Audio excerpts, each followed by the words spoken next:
Sridhar Madam, Surveillance Officer Dr.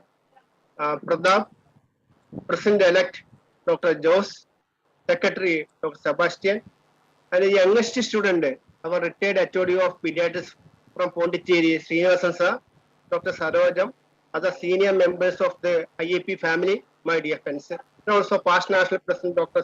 Sachi Kamath, and all my dear friends. Today we are assembled here as a part of Measles Day and National Immunization Day observance. National Immunization Day started in 1995, during which we are given first dose of oral polio vaccine.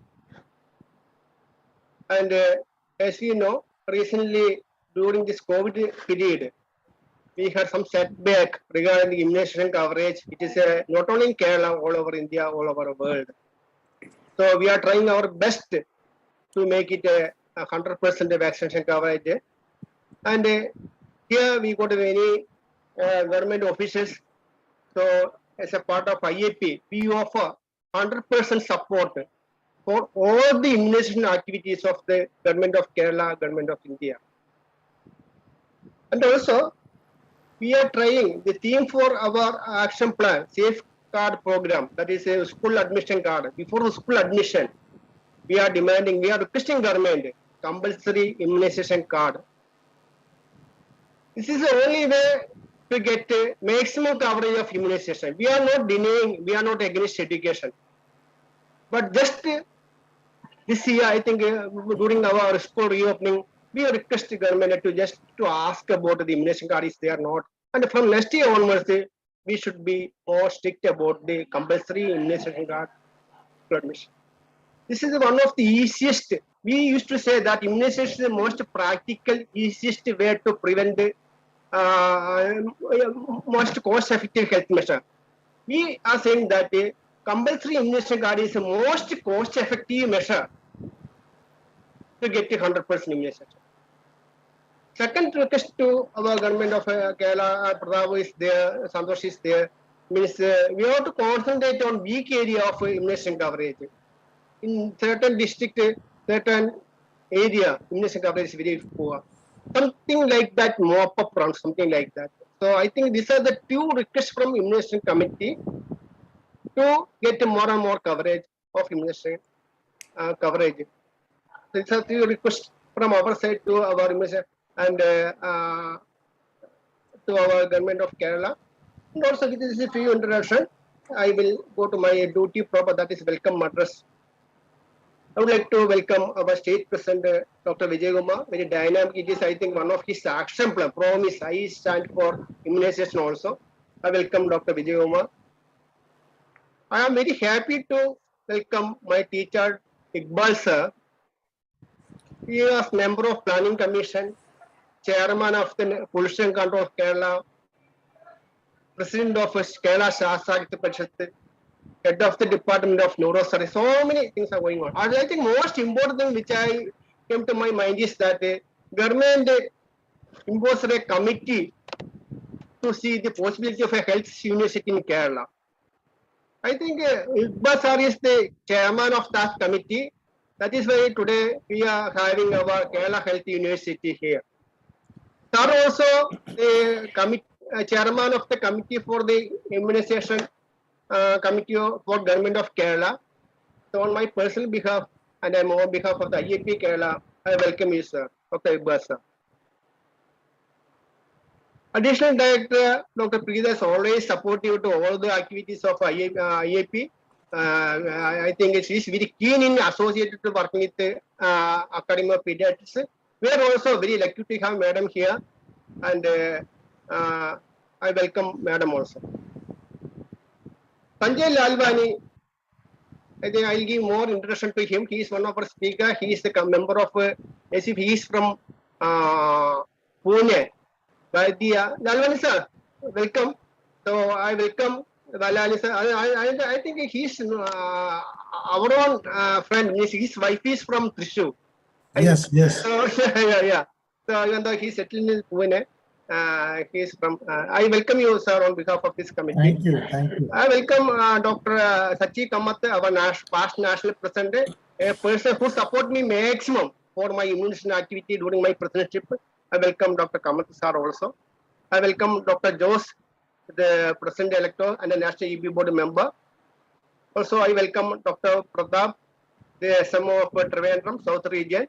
I also welcome our past president, Dr. V.K. Parvati madam, Dr. Sarojam, Dr. Paramesha, Dr. Srinivasa, retired HOD of pediatrics from JIPMOR Pondicherry. And also, I once again welcome all of you. And also, I would like to thank all the branches for observing Measles Day, National Immunization Day, various activities. We can see the WhatsApp group, we can see plenty of activities from all over Kerala with a short notice. So I would like to thank each and every member of IAP Kerala for support. With this views, I invited Dr. Vijaykumar to give his presidential address.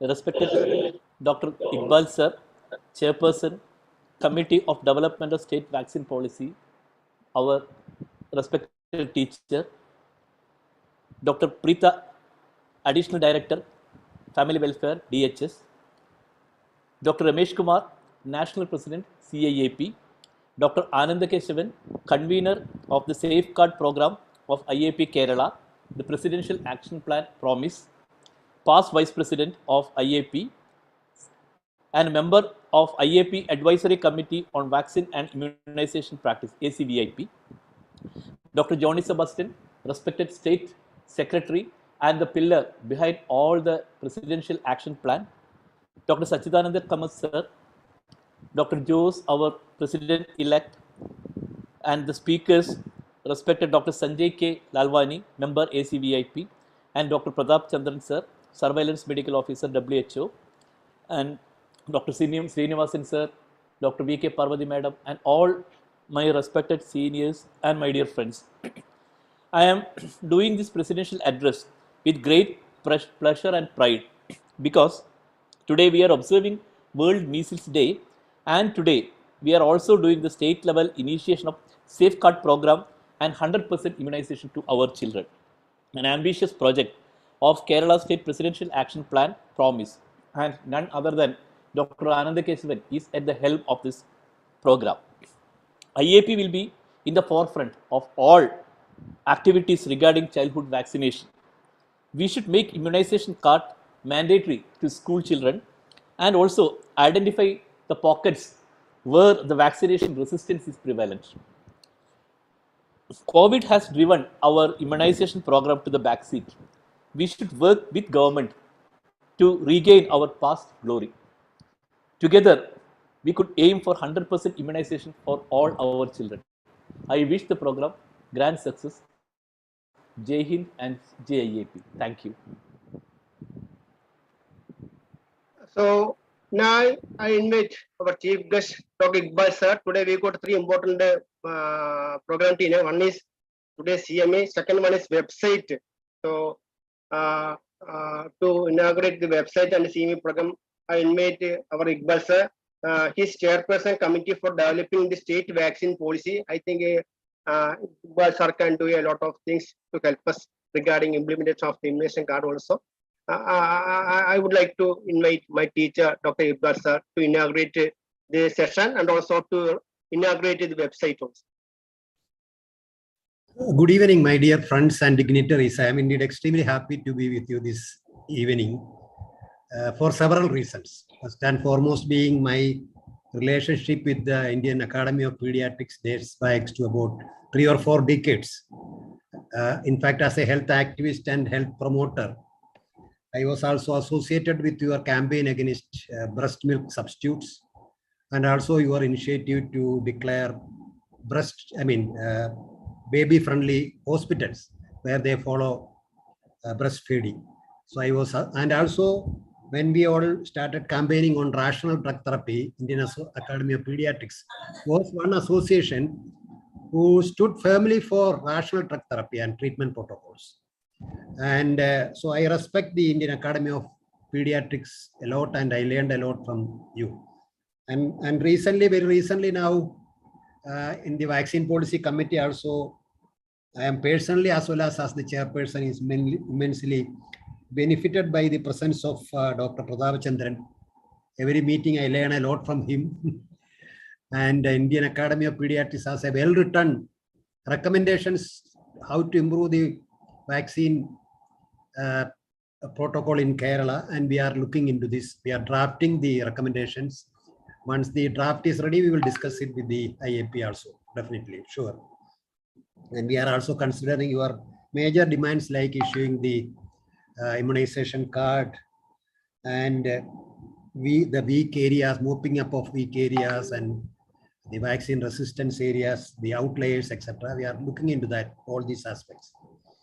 And today happens to be a measles international global measles, World Measles Day as well. Measles is a very enigmatic disease, I may say. It has come from, it is again a zoonotic disease coming from rinderpest, from cattle. And two viral diseases that have been eradicated. One in human being is smallpox, and the second one is rinderpest in animals. And it appears that human beings are the only left natural hosts for measles, in which case we should be able to eradicate measles. Now, the second viral disease which is getting eradicated is poliomyelitis. And polio and smallpox virus the human beings are the definitive host, and that is why we can able to eradicate them, because there are no animal reservoirs for these two diseases. And as such, polio is seen only in the Afghanistan, the border area with Pakistan. Let us hope that we will be able to eradicate it very soon. But unfortunately, a case has been reported from Nigeria. It is from a person who traveled from Afghanistan to Nigeria. In Nigeria also it was present, it got eradicated. Let us hope that we will be able to do that very soon. But what about measles? I don't know. You as expert, you should tell me. I understand that measles is now only human beings are the only host present. There are no animal reservoir. Even though measles has been detected in chimpanzee somewhere, that's a rare instance. So theoretically, we should be able to eradicate it. Now, it is said that this is one vaccine preventable disease which is still killing people. About 70,000 to 100,000 people are dying every year. Even in United States of America, as early as 2019, this measles is seen as an endemic disease, even in developed countries. So therefore, I do not know about this. I hope that IAP will look into it, whether we can eradicate measles globally by a global effort by WHO and other international agencies. Now, secondly, I am happy that there are two topics to be discussed here. One is about pertussis vaccine and its controversies, and secondly about surveillance and monitoring system, which Pratapachandran will be presenting. Because I think that the future is for vaccines. Because vaccines, newer and newer vaccines are coming. It has becoming safer and safer vaccines are coming. Earlier, we had only inactivated vaccines and live attenuated vaccines, some toxoid vaccines. Now we have genomic-based DNA vaccines, subunit vaccines, large number of vaccines which are very, very safe. But nevertheless, unfortunately, there are a lot of misunderstanding and misinformation and confusion about vaccine therapy even now. There are celebrities globally like Novak Djokovic, a tennis player whom I admire very much. I thought that he would get the largest number of Grand Slam titles before Nadal, but he did not even play Australian Open because he refused to get vaccinated. And then there is Robert Kennedy. There are a large number of people who are campaigning against vaccines, celebrities. Recently, I attended a meeting by the Bar Council in Changanashiri, where I found that many people do not know much about the principles of vaccine therapy. Now, we know that even we can prevent cancers with vaccines. Those cancers, malignancies whose etiology is viral, we can prevent it with vaccines. We are doing that, CA liver and other conditions. So I think that the day ahead is for vaccines, and therefore we have to dispel, we have to confront the misinformation and misunderstanding of vaccine therapy. And fortunately, this COVID period has opened up a lot of opportunity. In spite of the new COVID variants having partial immune escape from the established vaccine, people have a faith in vaccination. In fact, our first dose is 100%, second dose is around 89, 88%. And the third dose, that is the precautionary dose, is going on very well. So I think that Kerala people still have faith in vaccines, but nevertheless, as has been pointed out here, there has been pockets of resistance to vaccine therapy. Unfortunately, a few years back, diphtheria was reported from Kerala. This has happened, and this can happen again, and therefore we have to campaign on these vaccines very diligently. Now, the vaccine committee is looking into all these aspects. In fact, I myself suggested to the government that we should have a vaccine policy should be formulated for the state. When you talk about vaccine policy, we only mention about the universal vaccine program only. What was in my mind at that time when I suggested this to the government was about adult vaccination programs, which we are not so far started as a state policy or a national policy. Very few people actually know that there is adults are to get vaccines like flu, for example, or pneumococcal vaccines, especially elderly people.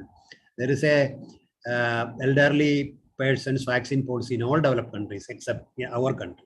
That was in my mind. But when we started discussing with this in this committee, with Dr. Preeta is there, Dr.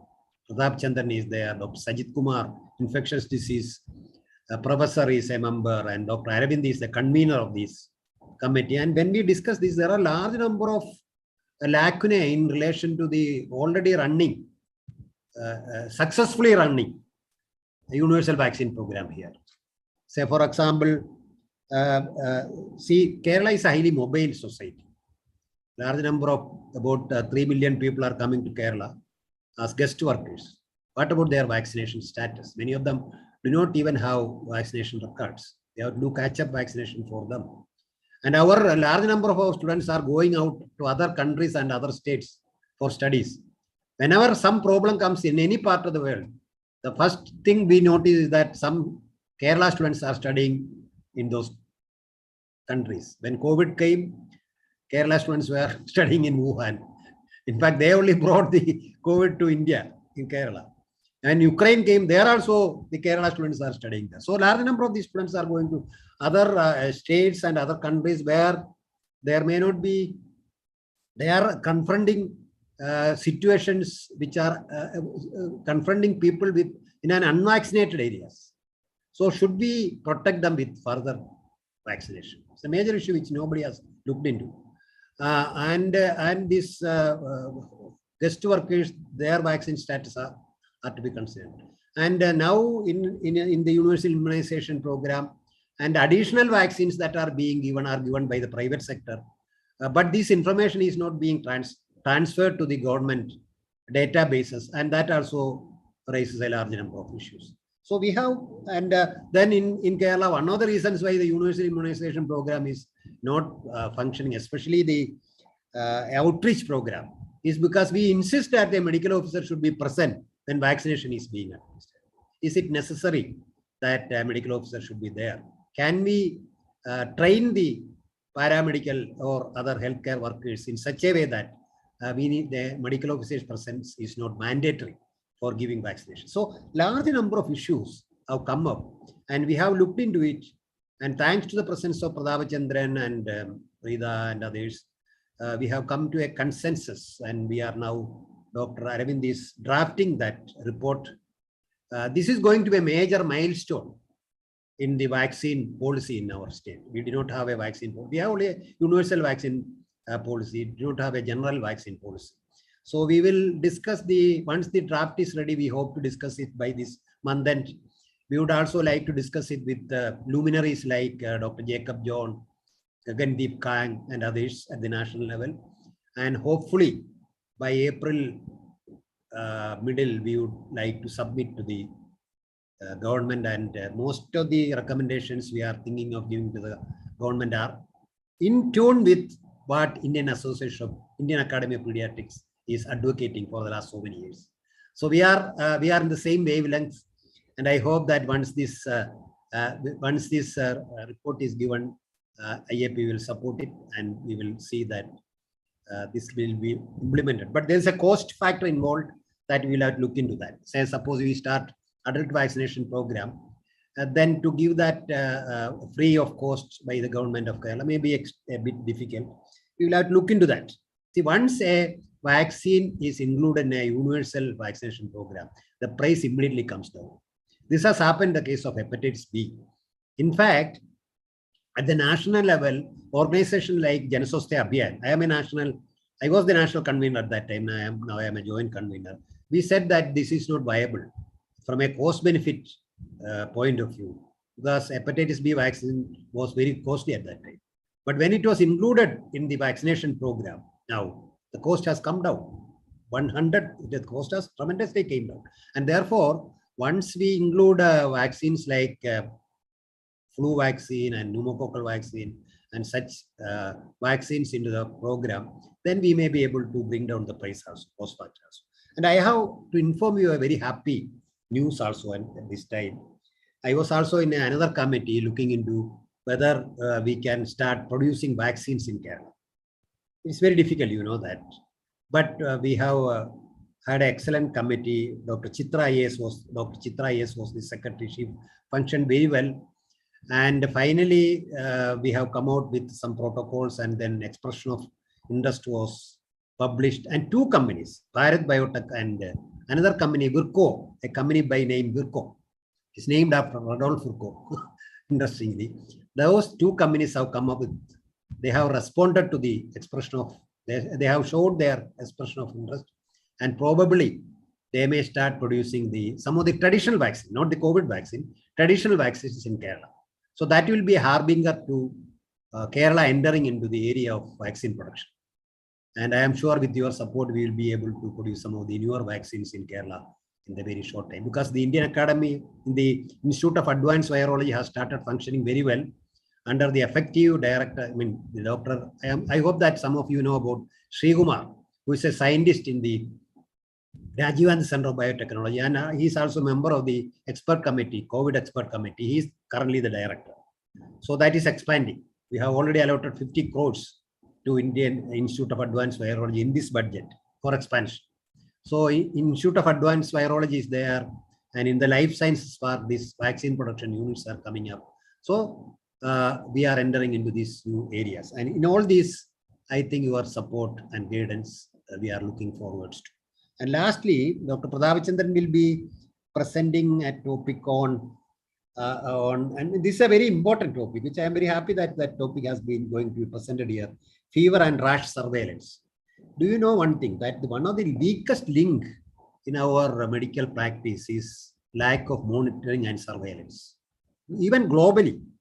Say, look at the global surveillance and monitoring institutions, large number of them. We have one under WHO. There is the Center for Disease Control. Alabama itself is doing surveillance and monitoring. And if you look at the European countries, especially, all of them have all got this surveillance and monitoring system. But in spite of that, if you look at the 21st century, we had diseases in SARS in China 2002, 2004, 2012, 14 in Saudi Arabia, MERS, by the coronavirus itself. Then we had Ebola 2007. Even before that, of course, Ebola has a long history in Africa, and Marburg disease, and then Nipah, and then now COVID. All this happened. That shows the failure of our surveillance and monitoring system globally, nationally. And therefore, this is one area which is extremely important. And I am happy that Pradhavachandran is present in this topic. And that is one of the areas I think IAP should move in, because our system of surveillance and monitoring should be there. When an outbreak comes, clustering comes, patients presenting with unusual symptoms, you should alert us to something new emerging. Some virus with pandemic potential is emerging, and we should be able to curtail it at the very beginning. thank you very much. And I'm extremely happy, and with your permission, I declare this this webinar open. And what should I do to open the website inauguration? Website. Sitting here in my house, how can I open this website? I don't know. Orally. Yeah. Thank you, sir. We will project it, sir. Just declare okay. It. I forgot to mention one post he held. He was the Vice Chancellor of the Kerala University during 2000. I forgot to mention about it. It is very happy to see that we are moving for same objective, that is 100% immunization coverage. Thank you, sir, that valuable advice. Now I request Dr. Praveen to open the website page. Dr. Anand Keshavan, when you open the website, you should update it very regularly. Yeah, sure, sir. You should do it. This is the website, sir. We have given the name as Kavajam. The URL is www.kavajam.org. The Kavajam program, actually, we have run a catch-up immunization campaign in Trivandrum district last year.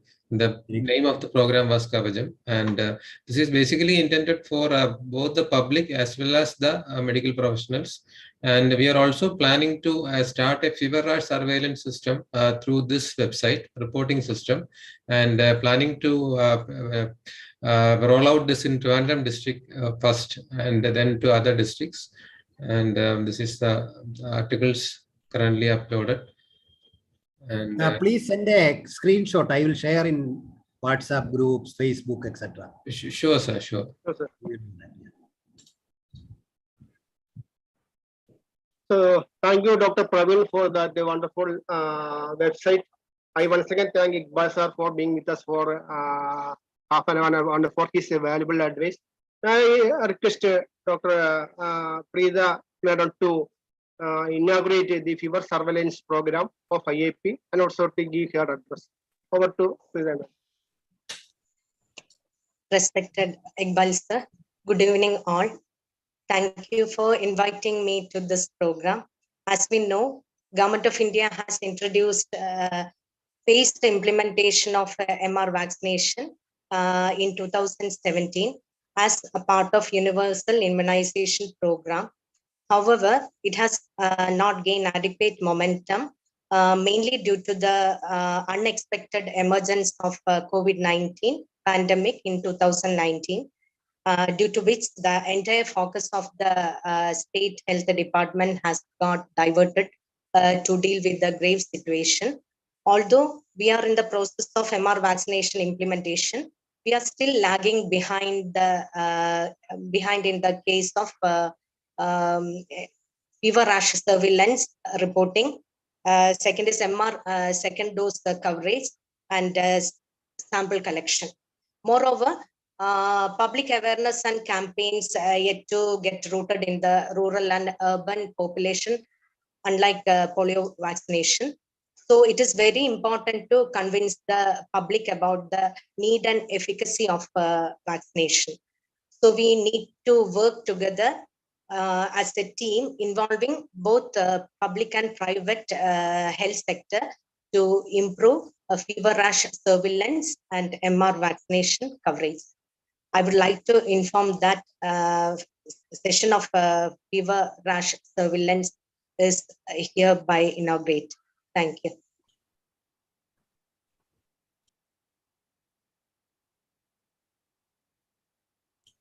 Sir, you are muted. Thank you, Dr. Priya Madam, for your valuable advice and for being with us.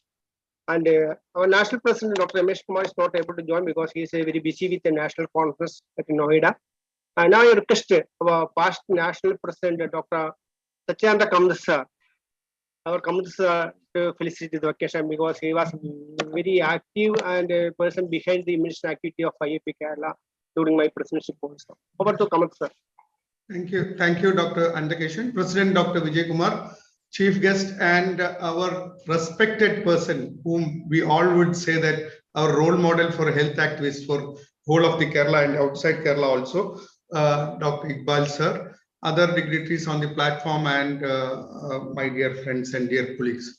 I am really happy today that everything has been covered by Iqbal sir. What we wanted to present to you and what you have suggested us to be looked into has been declared today. Everything point by point you have mentioned that mentioned whatever we want to do. Only part is left over is you have told also to consider that the immunization card. I know that it is not an easy job. Health rights and the educational rights both go hand in hand, but to which we have to move, whether health rights or the right of the education to deny or anything. So that we will take as something which is a mid pathway to introduce that. Those who doesn't want to give a something like immunization card is a mandatory, we should declare by the parents or something like that. We will come out, but we should make sure that the immunization card. Other issues, sir, you have covered everything what we wanted to present to you, and you have told the suggestions also. We will be definitely associating. There is no doubt IAP has been partnering for the last 10-20 years with the government, and has been with everything, to name it, neonatal resuscitation to the policies, breastfeeding. You know that, sir, in all our endeavors, you were one of the key speakers in whatever the new subject also is been introduced, like breastfeeding, immunization, various things. So we are with you, sir, for this immunization also, and we will be fully supporting the government activities. Other than now, almost all the major vaccination has been covered in the in that universal immunization coverage. So private and the other things are not much of a difference, other than the few vaccines which is there as hepatitis A and the other things. That also, and we were always the first in everything which we introduced. That's Kerala has been a role model, and we have introduced surveillance also once with Dr. Jacob John, with a card system which was influenced by the with around 10-15 years ago, introduced in the Kottayam district. You remember, sir, that you will have to just mention in the card, that is postpaid card, that whether that area, whether, and we could immediately get that cholera outbreak at that time. That was a surveillance which we could do, but somehow it could not take it up. But due to the digital era and other things, we can definitely change from our stand of writing in the card or anything. We should press in that digital app or something which we can jointly develop and just give it to the Anganwadi and the real workers of the lower down, that is Anganwadi and the JPHNs and others. They have to just give the information what is there as the surveillance, including the measles, rashes, or anything else. Or to the not only we can depend upon the medical doctors or anything, we can depend upon the others also. That we should involve the Anganwadi lower down, so that the information about the surveillance also will be, and we should represent that all the surveillance and outbreaks, all these things can be picked up much advanced. So we should be pioneering in this side also. Other than, we all know that measles measles is the 4th highest number in India, and of course when you compare with the population wise, it is much lower than that. But we are always at pace with the immunization coverage. Due to the various reasons, we are slowly dipping from the regular immunization, routine immunization for the last few years, which we should take it up as a issue-based places where we can jointly involve, and the vaccine hesitancy can be overcome through jointly involving the local public as well as various philanthropic as well as the religious commitments from the various organizations over there. We are with you, sir, for everything what you have mentioned now, and we wish you all a very fruitful in the next few years to bring a change in the immunization with various involvement of our IAP also. Thank you, sir, for giving. Thank you, Anandakeshan, for giving me an opportunity. Thank you. Thank you, Kamath sir, that the valuable suggestions and advice. And I think as Sachi Kamath sir are always there with us for the safeguard program also. Now I invite Dr. Joso, National Executive Board member and the President-elect of IAP Kerala, to say a few words. Thank you, Dr. Anandakeshavan, respected IAP State President Dr. Vijay Kumar, our teacher Dr. Iqbal sir, Dr. Sajjana Kamath, and all the additional director and all the senior members of the IAP. I think, as Dr. Kamath is mentioning, Kerala is always in the forefront to initiate all the activities of health issues in the Kerala is concerned. I think Dr. Anandakeshavan and Dr. Vijaykumar is doing a wonderful job to introduce a safe card, the immunization card in the school entry. That also it will be the one of the important landmark for IAP health step to regarding immunizations.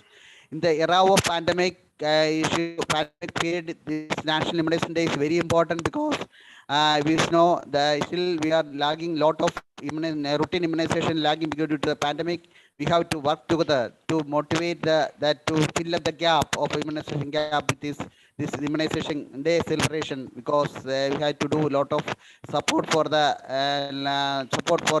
catch up vaccination for to improve our immunization status for routine vaccination. I think this step for the celebration will be making more important step to cover the immunization coverage for all of us. So I think I take the opportunity to congratulate Dr. Anandakeshavan and Dr. Vijaykumar taken all the initiative to conduct this program in a fantastic manner and to start a website for our immunization campaign. I think that all the landmark for our IAP immunization coverage for that. I wish you all the best program. Jai Hind, Jai IAP. Thank you, Dr. Jose. Now I invite Dr. Johnny Sebastian to facilitate the occasion.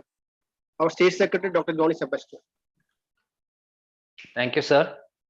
A very good evening to all. Respected Chairperson, my leader and guide, the visionary State President Vijay Kumar sir, Chief Guest of the Day, Iqbal sir, Chairman of the Immunization Committee constituted by the Government of Kerala, most respected Dr. Preeta Madam, Additional DHS Family Welfare, who is always with us for any activities.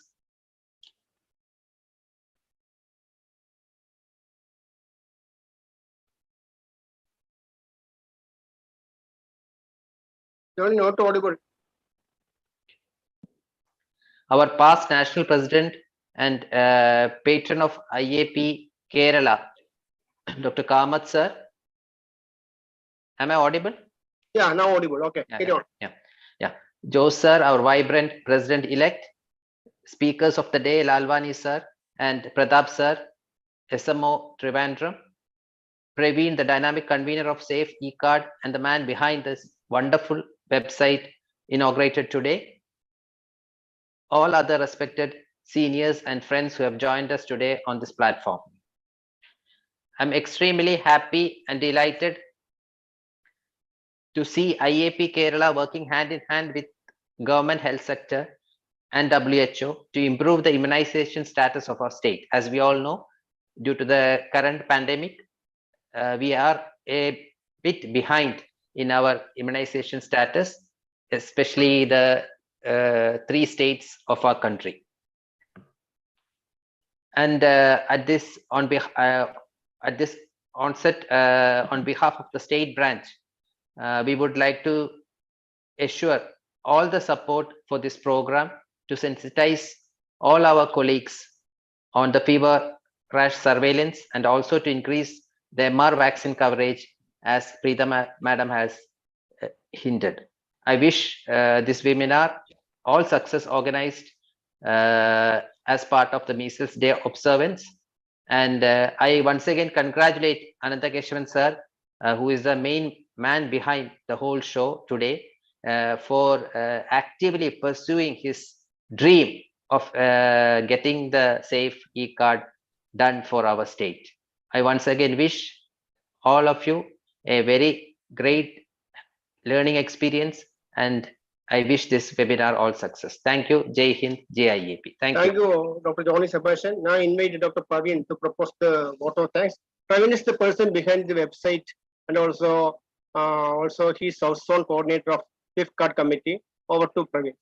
Thank you, sir. First of all, on behalf of the Safeguard Committee as well as the entire IAP Kerala family, I extend my most sincere thanks to Professor Iqbal sir for inaugurating the program as well as offering all the support for the program. Secondly, I would like to acknowledge our gratitude to Preeta Madam, Additional Director, for inaugurating the fever rash surveillance program and as well as for offering all the support. Next, I thank our own State President Vijay Kumar sir for his presidential address, as well as for including this catch-up immunization and safeguard program in his presidential action plan 2022 and offering all the support. I also thank Ramesh sir, our national president, who had agreed to deliver the keynote address but couldn't attend due to some other official meetings.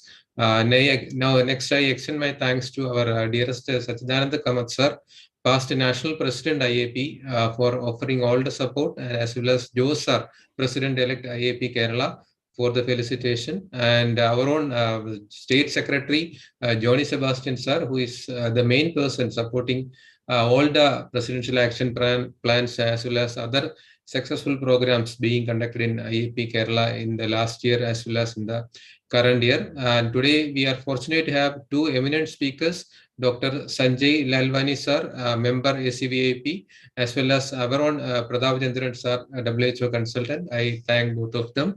And last but not least, the main person behind the program, our Ananda Keshavan sir, who is the convener of this safeguard program. I thank you, sir, on behalf of the entire IAP Kerala family. And many thanks also to all the participants for attending the program in this virtual platform. And I once again thank you all for making this program an excellent program. Thank you. Over to you, sir. So thank you, Dr. Praveen. Now I'll move on to scientific program. We are lucky to have here two important eminent speakers for today's CMA. First of all, we have one talk on pertussis vaccine. Which one, old one, new one, which controversy? I think there are a lot of things are there. The IAP also initially advised a mixed schedule with the initial 3 doses with the whole cell vaccine. Then later, I think they turned to be cellular pertussis vaccine also. There's so many controversy. Most controversy vaccine, I think it is a pertussis vaccine. And we have a eminent speaker, as you already introduced him here, our Lalwani sir. He is, I think, very close to Thrissur. And also he is vice principal and medical director and professor head of the Department of Pediatrics from Bharati Vidyapeeth Medical College. As we already mentioned, he is my colleague in the ACVAP committee, member of ACVAP committee. He also chairperson of the IAP Medical Education Committee, member governing council of Indian College of Pediatrics, and also he was principal investigator for more than 45 clinical research papers. So we are very lucky to have our Sanjay Lalwani sir. Thank you for joining us, and over to you, Lalwani sir, to deliver your talk. Yeah, I think just hold on. Yeah.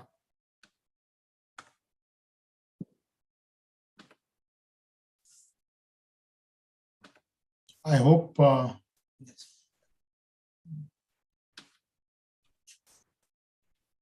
I think my slides are seen. Yeah, yes, sir. Yeah, first of all, good evening. All the office bearers of IAP Kerala State, Dr. Anand Keshavan, Dr. Kamath, and all my dear colleagues from Kerala. I think Anand Keshavan called me up and asked me whether you could speak on pertussis vaccine. First and foremost, apologize for my sore throat. So the voice may be a little bit hoarse.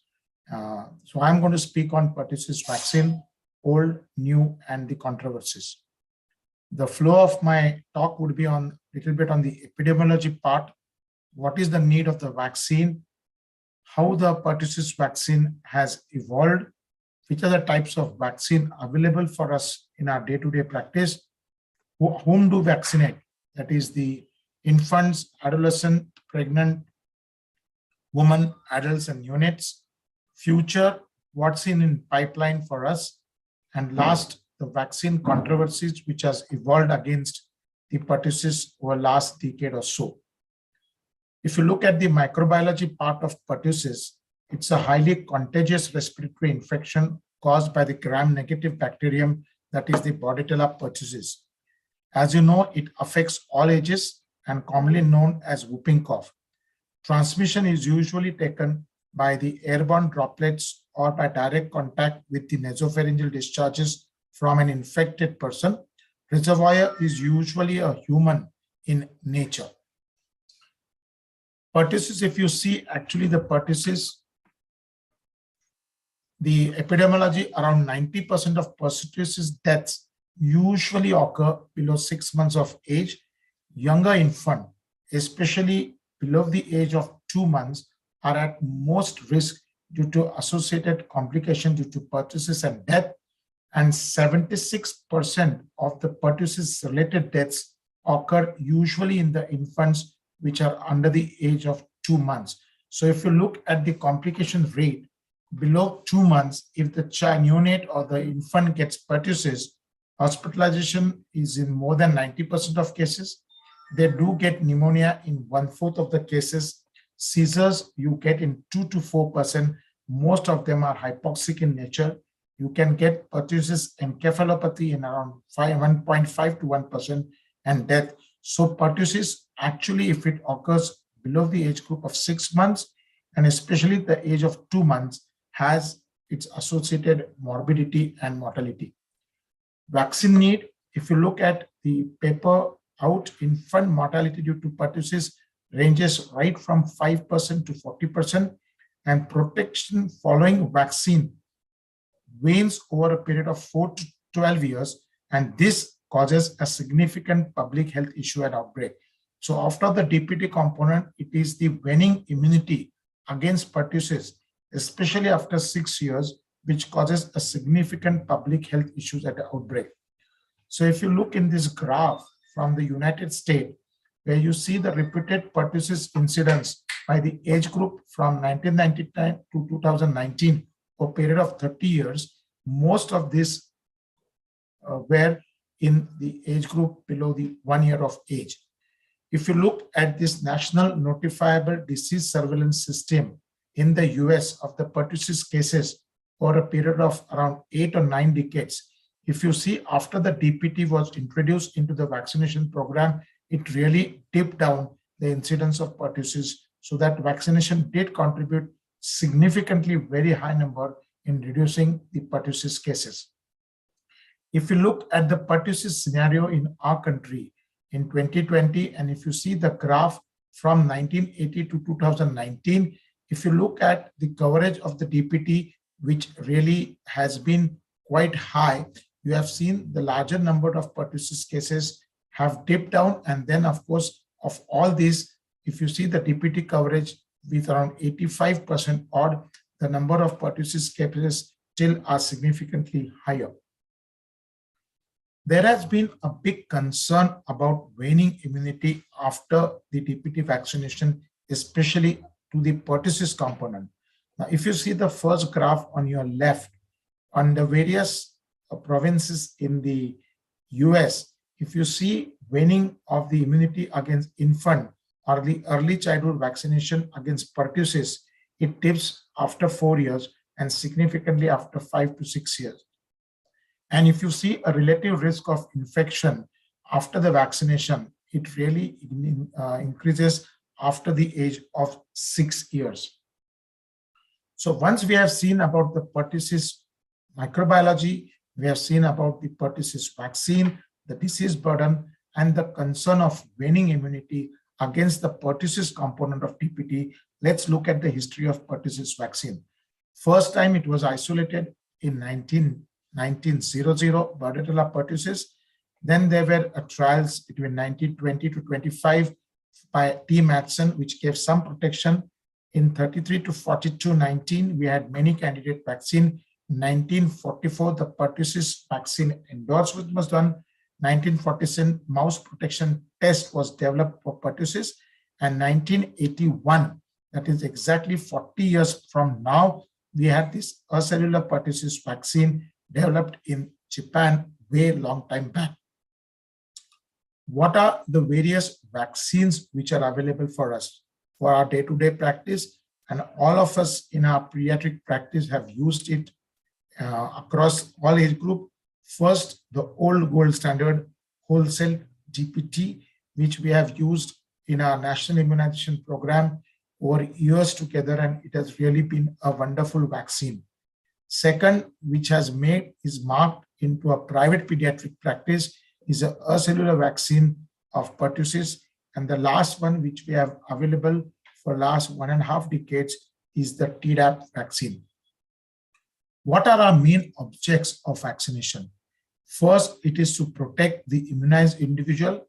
Second, it is to protect the non-immunizable vulnerables which is cocooning strategy, which I will discuss later in the slide.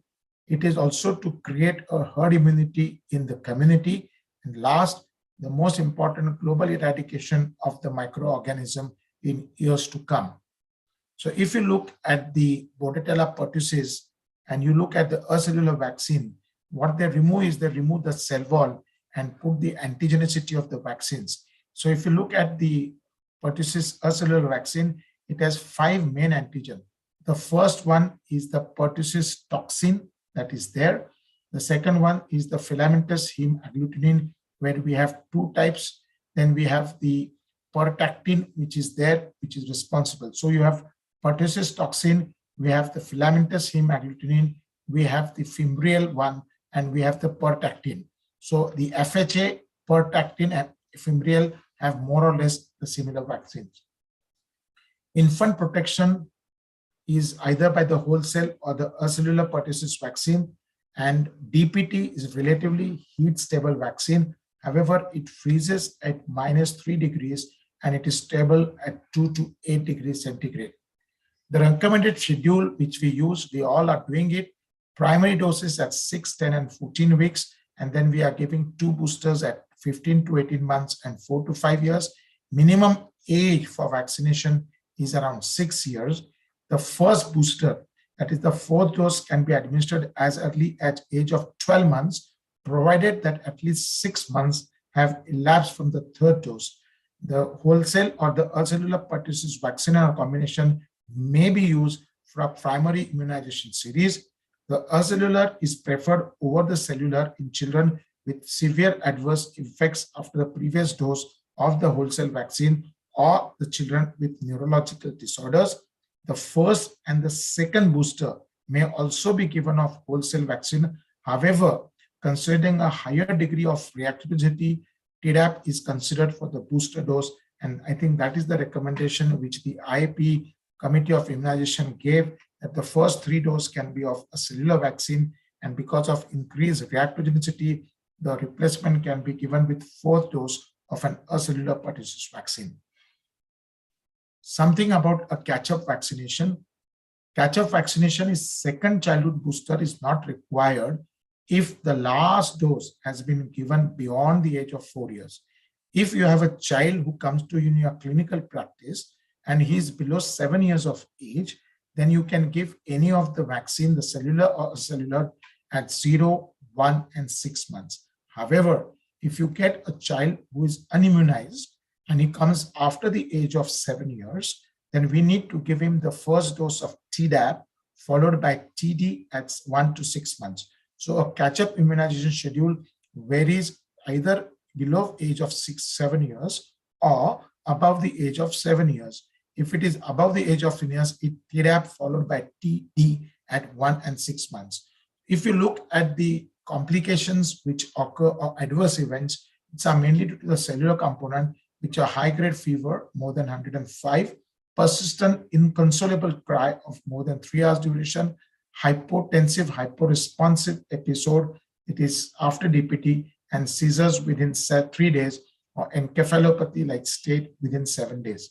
So if you look at the frequency of side effects for the wholesale dose of vaccine per 1,000 doses, it's around 0.2 to 4.4 for fever, more than 40.5, 4 to 8.8 for persistent crying, significantly low for hypotonic, hyporesponsive episode of seizures, and for encephalopathy. So highest of them being fever and persistent crying. The frequency of this systemic side reaction reduces, and that of the reactions can increase with increasing number of doses. So let us take a glance of the various vaccines which are available for us in our day-to-day practice of an acellular pertussis vaccine. The combination vaccine for acellular, in India, we have the following: the Infanthrix hexa, hexazim, pentaxim, tetraxim, and we have the Tdap2 brands, the Adcel and the Boostrix. Let us first take the acellular pertussis vaccine. So if you look at the Infanthrix hexa, it has a 3-component acellular. If you look at the hexazim, it has 2 cellular, 2 antigen component. Pentaxim is 2, tetraxim is 2. If you look at Tdap, that is the ad cell, it has 4 components. And if you look at it has roughly around 5 components, sorry. And if you look at Boostrix, it is again the 3 component. Now, does it really matter that when you choose an acellular pertussis vaccine, how much component, whether it is single component, 2 component, 3 component, because we have variety of them. There was an analysis of Cochrane which was done, which shows that if there was a multi-component vaccine with more than 3 components, the efficacy for typical whooping cough prevention was 84 to 85%, and against mild disease, it was around 71 to 78%. And if it was 1 to 2 component, it was around 60 to 78%. And for mild disease, it was around 41 to 58. In short, actually, you have to have a vaccine which is roughly around 2 components and more. If you look at the comparison between the wholesale and the acellular vaccine, there is a difference of mechanism. For both of them, we actually do not have a correlate of protection. Immunity data is available for both. Efficacy for acellular, robust data is available globally. Efficacy in India for both of them, no trials of containers. Effectiveness of the vaccine for wholesale is well established. Effectiveness in India for wholesale is established. Acellular are mainly the bridging studies. Priming is superior with a cellular vaccine as compared to acellular. Duration of protection, waning of immunity against pertussis does occur over a period of time, but appears to be slightly longer for a cellular versus the acellular. Herd effect is documented. There have been adverse reaction more with a cellular vaccine, much less with an acellular vaccine. Acceptance globally for cellular is not there. In India, it's good. And acellular vaccine is accepted much more in a global market. Most of our recipients in India are cellular vaccine either through the government program or in the combination vaccine in a private pediatric practice. What does the ACVIP currently recommends? That primary series should have been completed with 3 doses of WP or acellular vaccine, irrespective of number of components. The wholesale vaccine is definitely superior to an acellular pertussis vaccine in terms of immunogenicity and duration of protection, but of course it appears more reactogenic. In view of the parental anxiety and concerns for it, reactogenicity vaccine can also be administered even in a primary case. This was about the wholesale and the acellular vaccine. The new vaccine, of course not new, it's available for more than 1.5 decades, is Tdap. It is recommended 1 dose for all adolescents beyond 12 years. Minimum age is 7 years. To our license in India, Adcel is approved for 11 to 64 years, while Boostrix is approved for 10 years and older by the ACIP and 4 years of age and older, and by the DCGI, it is approved above the age of 4 years. Tdap during pregnancy, this is what has changed in last 4 to 5 years. 1 Tdap dose given to a pregnant mother or an adolescent during pregnancy, preferable during 25th to 26th week of pregnancy till 36th week of gestation, regardless of number of years from prior TD or Tdap vaccination. Regarding Tdap catch-up vaccination, as I told you in my previous slide, if you have above 7 years, you give a first dose of Tdap followed by TD at 1 and 6 months of age. Person aged 7 years to 10 years who are not fully immunized with childhood pertussis vaccine series should receive Tdap as a first dose in a catch-up series. If additional doses needed, you have to use the TD dose. For these children and adolescent, Tdap should not be given. Persons ages 11 years to 18 years who have not received Tdap vaccine should receive a dose followed by tetanus and diphtheria toxoid every 10 years later on. Tdap vaccine can be administered regardless of interval since the last tetanus and diphtheria toxoid vaccine that individual has taken. Now look at this slide carefully. This is from the Indian Pediatrics last year, looking at the neonatal pertussis burden across India. You see mainly the black mark down in all the bars is below the age of 2 months. Look at the second gray bar, it's 2 to 6 months. And the clean on top is 6 months. That means even in a country like ours, the burden of disease is mainly below 6 months, and the large chunk of them is below 2 months. Now we are giving a vaccine at 6 weeks. Then how do you protect those neonates born from birth till 6 weeks of age? And that's why we need to do a neonatal protection. Now this can be done by what is known as maternal immunization, giving rise to a cocoon effect. The new concept on the horizon is of a neonatal vaccination. So maternal immunization with Tdap. Tdap vaccine is recommended during pregnancy between 27 to 36 weeks of gestation, preferably earlier in this period. When given during a pregnancy, this Tdap vaccine boosts antibodies in the mother, which are transplacentally transferred to the babies. And early third trimester administration optimizes neonatal antibody levels. This in turn protects the baby from neonatal pertussis, especially below the age of 2 months. And this is a recommendation which is there on the form. If you look at the studies which was done at a newborn antibody level stratified according to mothers who gave Tdap or not Tdap, and I think we had a group of 104, half of them got the Tdap vaccine and half of them got the hepatitis B vaccination. And if you look at the pertussis toxin, the filamentous imagrin, pertactin, and the fumarate antibody response in those who got Tdap were significantly higher than those who did not get Tdap, saying that the p-value was significant, saying that the transplacental transfer antibodies from the mother to the baby in the first 6 weeks did protect them against getting neonatal pertussis. There has been some concern of blunting of response to infant serum in children did develop adequate anti. So those who got Tdap vaccine in the pregnancy, those babies had a blunted response to a first dose of DPT. However, they did get a significant antibody level by the end of the completion of series.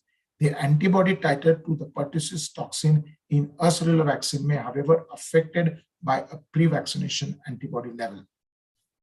Now, when we look at from where do these babies get pertussis, it is 3 studies here where we have seen that most of the time the pertussis infection did occur from father, mother, or the siblings or the grandparents. That means they were the reservoirs around the neonates and in the first 2 months of life. And that's why this new strategy which came of a cocooning effect, it is selective vaccination which are given to mothers, fathers, family members of the newborn, or household contacts of infants and toddlers, or the workers in kindergarten or daycare centers, or healthcare workers, and those had an antibody response and they did not allow the transmission through the droplet to the neonates, especially in the first 8 weeks of birth. The third concept to decrease the neonatal tetanus, first was giving Tdap in pregnancy. Second was vaccinating all the adult individual around the neonates, which is called as cocoon vaccination. And the third one was a neonatal vaccination. Now, this was a new study which was done where neonatal vaccination with an acellular pertussis vaccine accelerates acquisition of pertussis antibodies in infants. And the methodology was there that the neonates were randomly assigned to either receive the acellular or hepatitis B vaccine at birth, followed by routine vaccination at 2, 4, and 6 months, and immune response was measured. Early neonatal immunization with acellular pertussis was safe, well tolerated, and resulted in a good antibody response seen after the first dose of Tdap combination vaccine. Birth dose of acellular pertussis did not induce immunological tolerance to pertussis antigen, but did appear to dampen response to HIP and the HPV vaccine, but they were not significant. So the recent advances was live attenuated BPZEI vaccine candidate induces protection against Bordetella pertussis and prevents nasal colonization in the animal model. And this vaccine showed robust B pertussis specific antibody response with regards to significant increase in on one or more of the following parameters, either the IgG, IgA, or memory B cell to B pertussis antigen, and it was also superior in inducing the opsonization antibodies. Conclusion, this vaccine induces antibody response in a human and appears to be hope to preventing a neonatal tetanus by giving vaccination to a neonate at birth. After I have talked on wholesale, acellular, Tdap, neonatal prevention either by vaccinating the pregnant mothers or cocooning or neonatal, what are the controversies? Controversies has been which is superior, the wholesale or the acellular, and year on year we have had controversies. The take-home message is very clear. Both are good vaccines. Wholesale vaccine is a better immunogenic and it has more reactogenicity on one part, and antibody decline does take place with both the wholesale as well as acellular. However, the decline is slightly faster over the acellular vaccination. The IAP COI recommends a wholesale in the primary 3 dose, and because of increased reactogenicity for a booster dose, you can use any of the combination vaccine. But believe me, a country like ours have really seen a beneficial effect of an wholesale pertussis vaccine over years together. So as on from my side, I think both are good. You choose the one, give the option to the parents and let them choose, because one comes free of cost even in the combination form in the government immunization schedule, and other doesn't appear to be a part of an acellular in the national immunization program. I think this year end or maybe next year, we will have an Indian manufacturer coming with a combination vaccine of 6 doses in one, including injectable polio, and could be a part of the NIP. So we will have only 2 shots. One is the hexavalent cellular and the pneumococcal and a part of NIP, and we will get rid of the intradermal polio, which is given at 6 weeks and 14 weeks. The second issue is with so many vaccines, whether a monocomponent or a multi-component cellular, I think both are good. Take anyone which is available to you, because I think the vaccine availability has been not a concern in last 2 or 3 years. And I think both the brands of a combination vaccine are available in our daily practice. Both are equivalent. It doesn't really much differ whether it is 2 component, 3 component, 4 component, or 5 component. They give effective protectivity against the pertussis component. Wholesale pertussis versus acellular pertussis, use any for the infant vaccination. Maternal immunization has to be done for early neonatal protection, because the disease burden is still a major concern, especially below 2 months of age. And I think cocooning effect has to be there. And I think this, we are seeing few of the grandparents approaching us for taking the pertussis vaccine, so that they cannot be one which will be transmitting to a neonate, newborn in a particular family. I hope I have been covered most of the points. If there are any questions, I'll be there to take it. Thank you. Please stop screen sharing. So thank you, sir, for the wonderful presentation, short, brief, crisp presentation, and especially touching on live vaccine, cocooning effect, and also more importantly, neonatal pertussis vaccine. One question, sir, can you stop sharing the screen? Yeah. With the permission of Pratap Chandran, first we'll go to the take questions to Dr. Sanjay Rane. He may be very busy and also not well. So Pratap Chandran, we'll Sure, take sir. Yeah. Sure, sir. So there's one question from Pratap sir itself. For catch up, from which age the 016 primary schedule start instead of 048 weeks for catch up? See, if you keep a child below 7 years of age, then you have to have a Tdap vaccination at 0, 1, and 6. The wholesale versus if you catch a child above the age of 7 years, the first may be a DPT and the second one will be a TD and TD, a single dose of pertussis. Sir, can I ask that question again, sir? Yeah, sure. Here. Yeah, so my question was, sir, below 1 year, we give 3 doses at 1 month interval, or rather 4 weeks interval. You said for catch up, it will be instead of this 0, 1 month, after 1 more month. From which age we start 0, 1, 6 month primary schedule? Yeah, I think so. If you catch a child above the age of 18 months, you could give 0, 1, and 6, because the 6 months actually acts as a booster. Okay, sir. Thank you.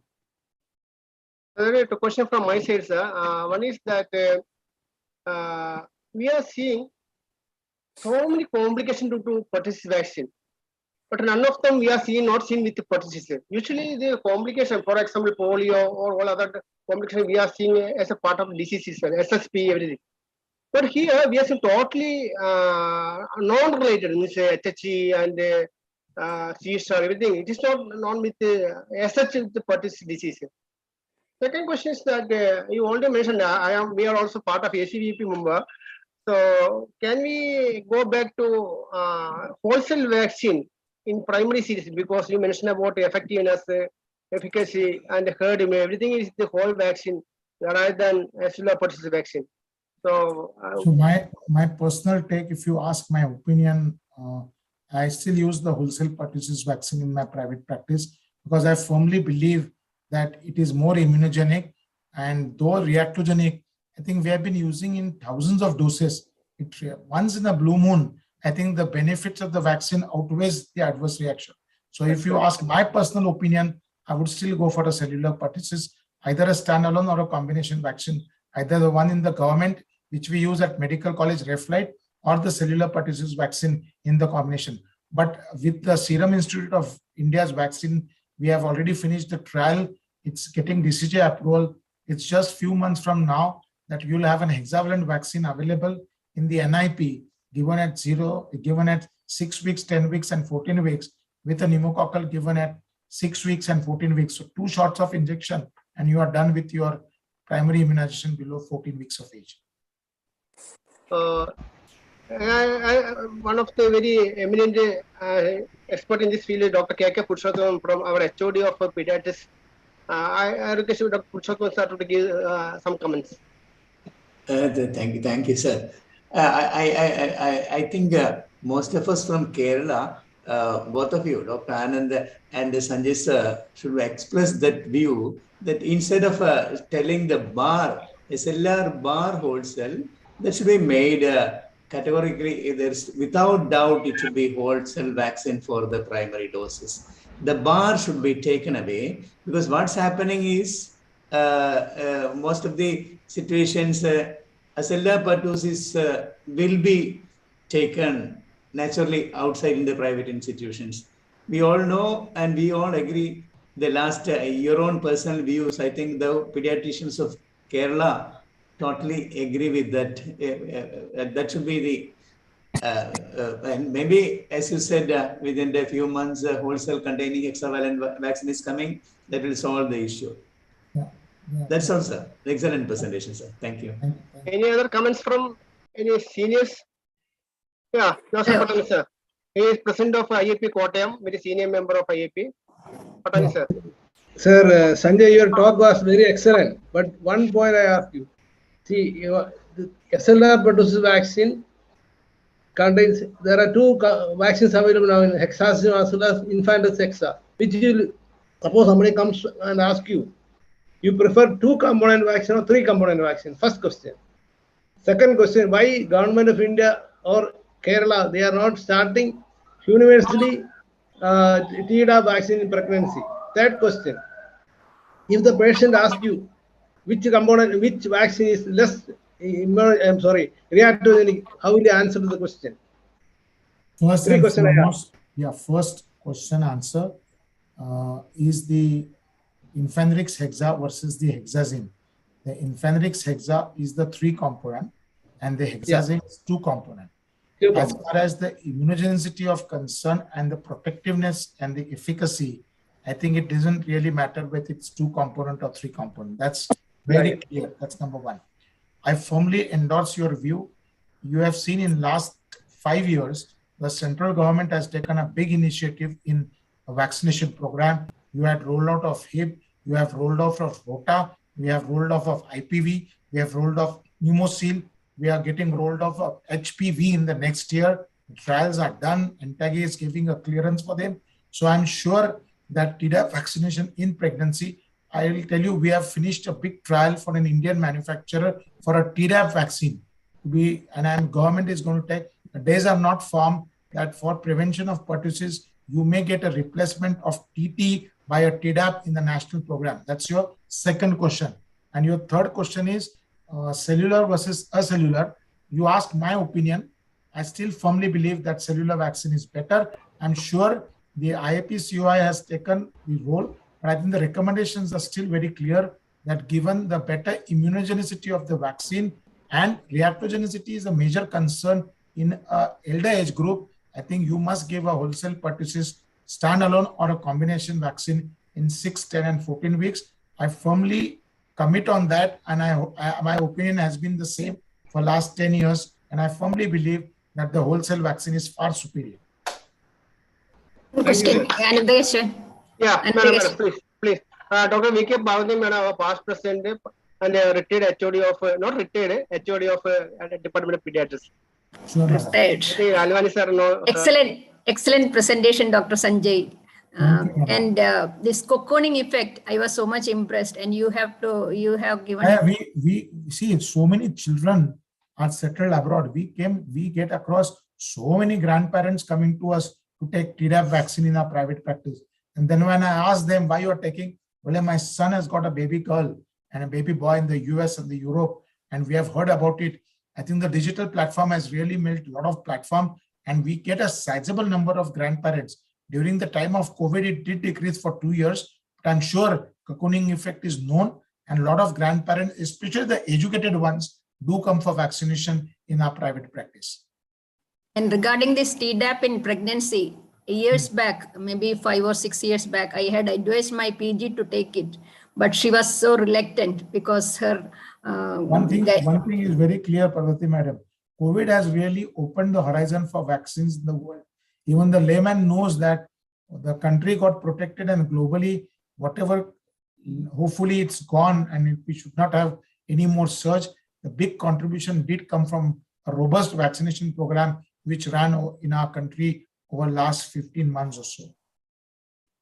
And especially in private practice, this painless vaccine, that is what the people ask for. And it's always better to give wholesale vaccine. There is no doubt about that, especially for primary vaccination. So I firmly endorse it, ma'am. So thank you, Lalvani sir. That is beautiful, wonderful presentation. We know everything about pertussis vaccine, but we got a very new knowledge about pertussis vaccine. And we are lucky to have you here. And also definitely we are inviting you for another session in our Trichu Talk series in May or April or May. Definitely will invite you, sir. And we will meet at Noida after 2-3 days. Yeah. Thank you, sir. Thank you very much. Thank you, sir. Now I invite Dr. Pratap Chandran, the polio surveillance officer from Trivandrum. I think Prajendran sir is actually a family member of IAP because he was a secretary of IAP Trivandrum in 1995 to 1997. I think he is one among us. Anyway, he completed his MBBS and a DCH from Government Medical College Trivandrum, MD from Gwalior, and a TPNB from KEM Mumbai. So he worked as a pediatrician Kerala State Health Service. Later he joined WHO Surveillance Officer from 1999. And he worked in Karnataka, Tamil Nadu, and now he is working in Kerala. And we are really lucky to have Pratap Chandran sir here to give us an overview on fever and rash surveillance program. Over to Pratap Chandran sir.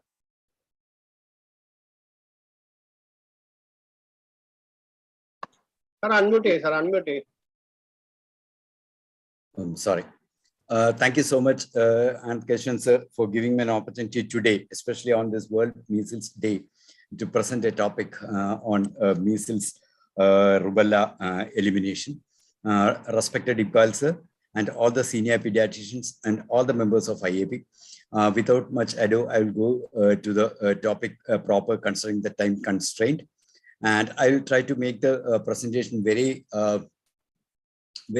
short and brief.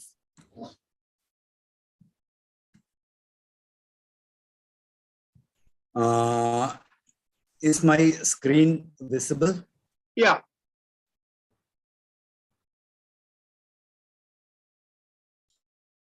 Okay. The first thing, I should thank IAP for supporting. Immunization is always part of IAP and the IAP agenda, always. But now for surveillance, surveillance, usually, as Iqbal sir said, surveillance is one of the weakest links in our entire medical profession, especially with clinician surveillance is not very popular or was not very popular. Thanks to IAP. Now, IAP is very much getting involved into various forms of surveillance, strengthening the surveillance, which ultimately leads to on long-term gains for everyone around. Okay.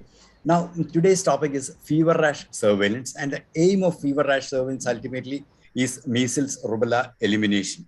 As Iqbal sir very rightly pointed out, if we can do it with polio, definitely we can do it with measles rubella. So what are the steps? The basic steps to eliminate or eradicate measles, for that matter, any infectious thing is one, there should be a good coverage with that particular vaccine, an effective vaccine, which we do have. For measles rubella elimination, we have a very important measles rubella vaccine, very effective measles rubella vaccine, but the issue is coverage. We need to have 2 doses of MR vaccine, at least 90% coverage. The first dose coverage, especially for Kerala, is good. It's around 93%. We are almost reaching the 95%. But the second dose coverage, it's a big question mark. That is one of the areas we need support, which already been committed by IAP. The second thing, a good surveillance to see where we have MR cases, measles rubella cases are happening. One, if we have cases in an area, in that area, focused actions like the outbreak happened because immunization failed. So we need to do immunization in that area. We need to take containment measures. We need to manage each and every single case. For that, we need a very sensitive case-based fever rash surveillance. And the third thing will be manage the cases to reduce the morbidity and mortality and to prevent spread from one case. And we need the support of accredited lab, which we do have. Okay. So this is the earlier thing. We requested everyone to report only suspected measles cases, like any person with fever, maculopapular rash, and with one of the 3 C's, like coryza, cough, and conjunctivitis, or if clinician feels it's as measles or rubella, to be reported. But now it has been changed. Now it is not measles or MR surveillance anymore. Now it's fever rash surveillance. So any person, it's important. It's not any child. It's any person getting fever and maculopapular rash is to be reported and investigated. That's the basic of fever rash surveillance. And second, any person in a clinician feels it could be measles or rubella, it's also to be reported. Even cases with a history of fever and rash within the previous 3 months, even though the rash has dissipated, even it can be reported. Not necessarily fever followed by rash. It can be fever followed by rash, rash followed by fever, or fever and rash together. Anything, it's a fever and maculopapular rash is to be reported. Okay. What support we need from each one of you? One, report all fever, maculopapular rash, irrespective of your diagnosis, irrespective of the immunization status of that person, irrespective of the associated symptoms or signs. Most important, irrespective of the age. Even now, this concept that maybe because we had a very strong AFP surveillance system for polio, we feel that the surveillance is for kids. For fever rash surveillance, any age, even a person is more than 100 years and has a fever and rash, it is to be reported immediately. And report immediately to the district RCH officer or to SMOs, your area SMO directly, not waiting for a diagnosis or a lab report. This is the most important thing. Why? That we will come to. And what are the informations we need from each one of you? One, the name, age, sex of the child, address with a contact number so that we can track the child for many things, for collecting samples, for a follow-up activity, and for searching for any outbreak in that area. For many things, we need a contact number. Then date of onset of rash. That is very important for analyzing the data regarding the result and for many things. And vaccination status of the child, especially with the MR doses. And last one will be a travel or a contact history for source identification. So these are some of the things, or the vital things which we need from every medical officer, every IAPN. One, report any case that comes to you. And as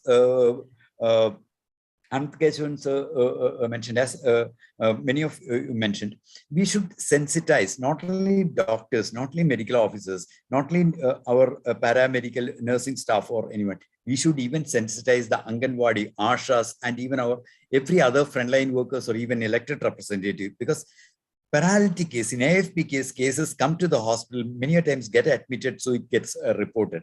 While going through the hospital records, we can even track them to the field and get the samples collected. But fever rash, many of them, they are transient rashes or maybe lasting for 1 or 2 days, mild fever, mild rash, they may not even go to any health facility.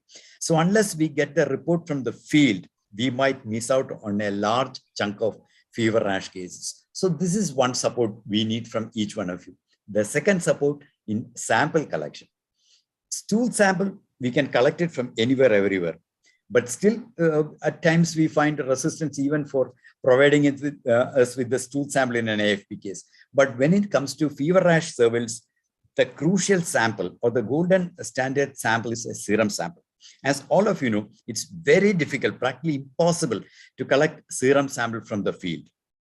When the person is in the hospital, whether it's as an OPD or an IP patient, it's easy to collect. While in the hospital, you can take a sample. Anyway, we will be taking sample for the baseline blood investigation for any case that comes to our hospital or institution or clinic. While taking the sample, please collect at least 0.5 ml, 0.5 to 1 ml of serum, label it and keep it in the fridge. When we go to the field, even one thing, when in a crowded, in a field situation, even for the best of experts, in one prick to collect the sample, especially if it's a child, it's difficult.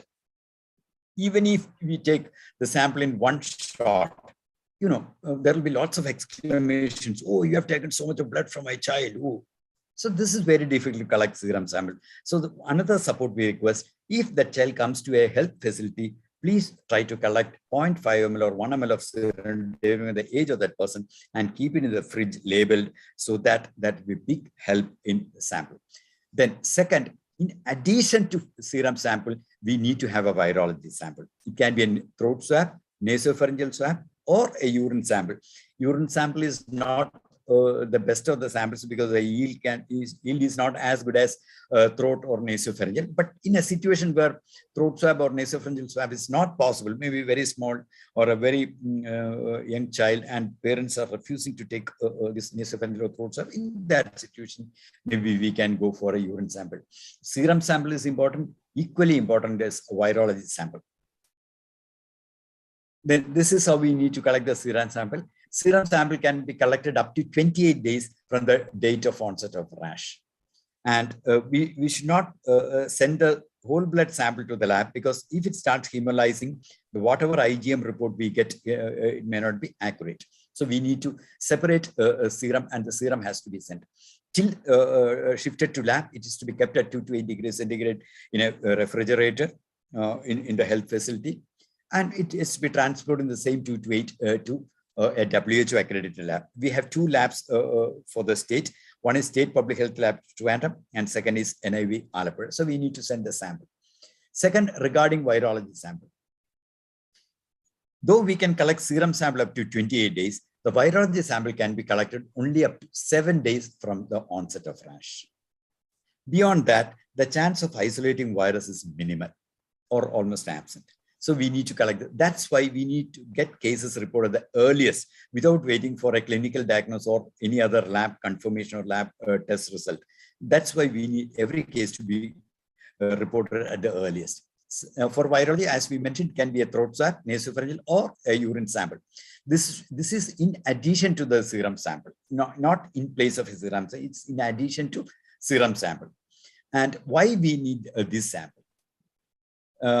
For elimination, the criteria is one particular genetic variant of the virus should not be present for a 12-month period. That's the criteria for elimination of a particular strain of measles or rubella. From the serum sample, this is not possible. For that, to prove that one particular or which variant of the virus, whether measles or rubella is around, we need a virology sample. So we need to have a virology sample, and it should be labeled and again stored and transported in 2 to 8 degrees centigrade. If it's a throat or nasopharyngeal swab, we need a transport medium. It's the same viral transport medium which we use for COVID. So we have enough throat swabs in the field. We have enough transport medium. We have enough expertise after this COVID pandemic to collect the sample. So this is one request: serum sample and virology sample. And this is what we were mentioning, the time frame in which we need to collect the sample. Up to 7 days, we can collect both serology and virology sample. Beyond 7 days, we can collect only serology up to 28 days or the serum sample. And beyond 28 days, still we need to get the case reported. Up to 3 months, we can get the case reported, but we will not collect any samples beyond 28 days. Same thing in another format. Okay. Then this is what I was mentioning. Key steps: 1, 2 doses of measles rubella containing vaccine. In our state, we are more worried about the second dose of measles or MR vaccine. Then a surveillance, elimination standard surveillance. These are the 3 criteria to say that the surveillance is an elimination standard. 1, a non-measles, non-rubella rate of more than 2 per every 100,000 population. Non-measles, non-rubella means you are reporting all the fever rash cases. We are collecting serum sample from all the cases. We are sending them to the lab. Those samples which comes out as negative, those are non-measles, non-rubella exams. So we expect a minimum, a bare minimum of 2 non-measles, non-rubella cases for every 100,000 population. That's a minimum number we expect. That is the most important criteria, NMNR rate or non-measles, non-rubella rate. Second one, serum sample should be collected at least from 80% of cases reported. 100% may not be feasible. Many times it's reported late or some issue, but at least from 80% of the cases, we should be able to collect serum sample. And third, at least from 80% of cases, eligible cases, virology sample should be collected. Eligible case means if the case is reported within 7 days of onset of rash, definitely we should collect a virology sample. So these are the minimum criteria to say that we have a good surveillance or a elimination standard surveillance in place. Then the last thing will be management of case, about which it will be my mistake if I start describing on case management to the senior and efficient pediatrician sitting. So I skip that, pointing out only one thing. If you take a case of measles, rubella, or even a fever with rash, try to isolate that child or a person for at least 4 days from moving around in the community to prevent spread of measles or rubella to others. Okay. When it's very easy, see, reporting a couple of cases, taking one sample, good. But see the condition in our state. Among the 14 districts, year 2019 was okay. Trivandrum is only district where the non-measles, non-rubella was more than 2, which is a minimum, bare minimum. All the other districts were less than 2. 4 districts were less than even 1. They couldn't even report a single case of non-measles, non-rubella per 100,000 population. When it came to 20 and 21, none of the districts, none of the 14 districts have a non-measles, non-rubella rate of more than not even 1. And 3 districts couldn't even report a single case. Malappuram, Palakkad, and Wayanad, not even a single case is reported. Some districts like Kannur, 0.04 non-measles, non-rubella rate. This is totally unacceptable for any condition. If we come to the sample collection, again, 2019 was good. Sample collection, even in 2020 and 21, is good, especially serum sample. Even though the number of cases reported is very minimal, from the cases reported, serology sample was collected, especially in the southern districts of Trivandrum, Kollam, Pathanamthitta, Alappuzha, Kottayam, Idukki, and Ernakulam, and northern districts of especially Kannur and Kasaragod, and Palakkad also. But when it comes to virology sample, none of the districts except Trivandrum, Thanks to IAP Trivandrum, thanks to Kavajam, because that sensitization on surveillance and immunization, thanks to Dr. Praveen and his team, Trivandrum has maintained that minimum of serum sample and virology. None of the other districts. Is it that difficult? I won't take any other district. I will just take the case of Trivandrum. The population of Trivandrum is around 38 lakhs. All we need is to have a minimum surveillance indicator is just 76 cases of non-measles, non-rubella.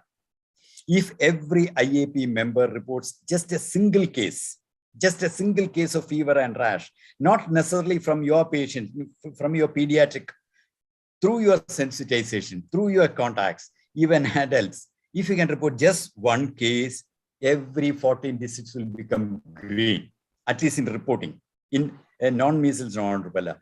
Then support us in sample collection. I don't think it's a difficult task. If together, Preeta Madam is here, state machinery is very eager to achieve this, because this is one program after polio. This is one program even Government of India is looking up to. Recently, we had one of the top-notch persons on measles rubella surveillance, internationally reputed. He was in Trivandrum. He was challenging our state, challenging the district. He was challenging the IAP. Let's show that Kerala will be the first state to eliminate measles and rubella. Let's be the model for other states. It is doable. With little number of cases, with support in collecting the sample, we can do it. So this is the figure what we have. Measles moves very fast. We should move faster. With IAP support, I'm 101% sure we can do it. Thank you. Thank you so much. So, stop screen sharing. Thank you, Pradhan sir, that wonderful talk on fever and rash surveillance program. And as you mentioned, it's very unhappy or very sad to see that the reporting system is very poor, and we have to improve. So we have to sit and discuss what are things we can do to improve our surveillance. There are certain practical difficulties. I speak as a pediatrician, not a official person in this aspect. Because when we are doing polio surveillance program, there are lots of emergency step measures like that. So we have to be more spread the message. You mentioned about all the ages, irrespective of it. So we have to make awareness among the physicians also, all the doctors, not only pediatricians. I think our physicians are not well aware about this MR program. Means everything is confined to pediatrics, something like that. So we have to make aware all the doctors, including physicians and other ENT specialists and others. Second thing is that we used to get so many posters in the ward. If there's a very good, beautiful poster, you have to report surveillance program, what to do, finally a contact number of nearby doctor like that. So if you can give more, not advertisement, more popularity to this program, especially nowadays is a WhatsApp time. So you can send so many useful flyer so that we can spread them, and also Praveen also will do through the website also. So I think you can spread more and more flyers and like that, at least WhatsApp flyers, and at least one portion in each major hospital. Anyway, it is not in our medical college, so that we can definitely improve. And can I say something? Another practical problem is that in OP basis fever and rash came. So how can we advise them to invasive procedure like blood taken? Because in the OPD, one child came with fever and rash. We are not initiation for any other purpose. You know, it is either measles, rubella or non-measles, rubella rash. So how can throat swab and previously stool examination also non-invasive, but how can we take the blood and what is the thing we can do in this aspect, sir? No, sir. Thank you so much, sir, for the very practical points which you had mentioned. Starting from the first one, sir, IEC. The posters, definitely the posters are available, sir. Any number of posters can be handed over to maybe our district nodal persons nominated by the state IAP for every district we can do that, so that even otherwise we are trying to give out those. And the second thing about the newer social media, and with my good friend and expert in all this social media utilization, Dr. Praveen, definitely we will do it not only in Trivandrum, across the state we will do that. And regarding the third part, sir, like a child comes as an OPD, especially a child comes as an OPD, we may not be doing a blood test. So that was a request. If you are doing a blood test for any reason, try to take that sample, so that the pain of going to the field and torturing that child or a person, or getting a consent from that parent, that difficulty can be avoided. But if you're not taking a blood sample for any reason, it's fine, but still do report us. Even if it's an OPD case, all we need is name, address, and a contact number of that particular child or a person or a patient. We will track the child, and we'll try our best to get the sample collected from the field, or by bringing the child to the nearest PHC using our interpersonal communication skill of our field workers. As you very rightly said, non-invasive sample collection, even for stool sample collection, at times we find it difficult and resistance from some of the patients. So invasive sample, it's very difficult. This has been pointed out to at the national level also. So there is another option of having a spot test, but it has not been approved for surveillance as of now. Maybe if it comes up, it will be much easier. But at this point of time, we need to have a serum sample and a virology sample. If it's not being done at the hospital, still please do report to us. We will try to get samples from the cases reported to us. Thank you, sir.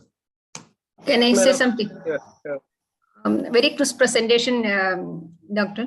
And one thing which I would like to say is regarding this monitoring. When I was ICDS consultant, that was the most difficult thing to impress on the people, on the doctors and Anganwadi workers, everybody.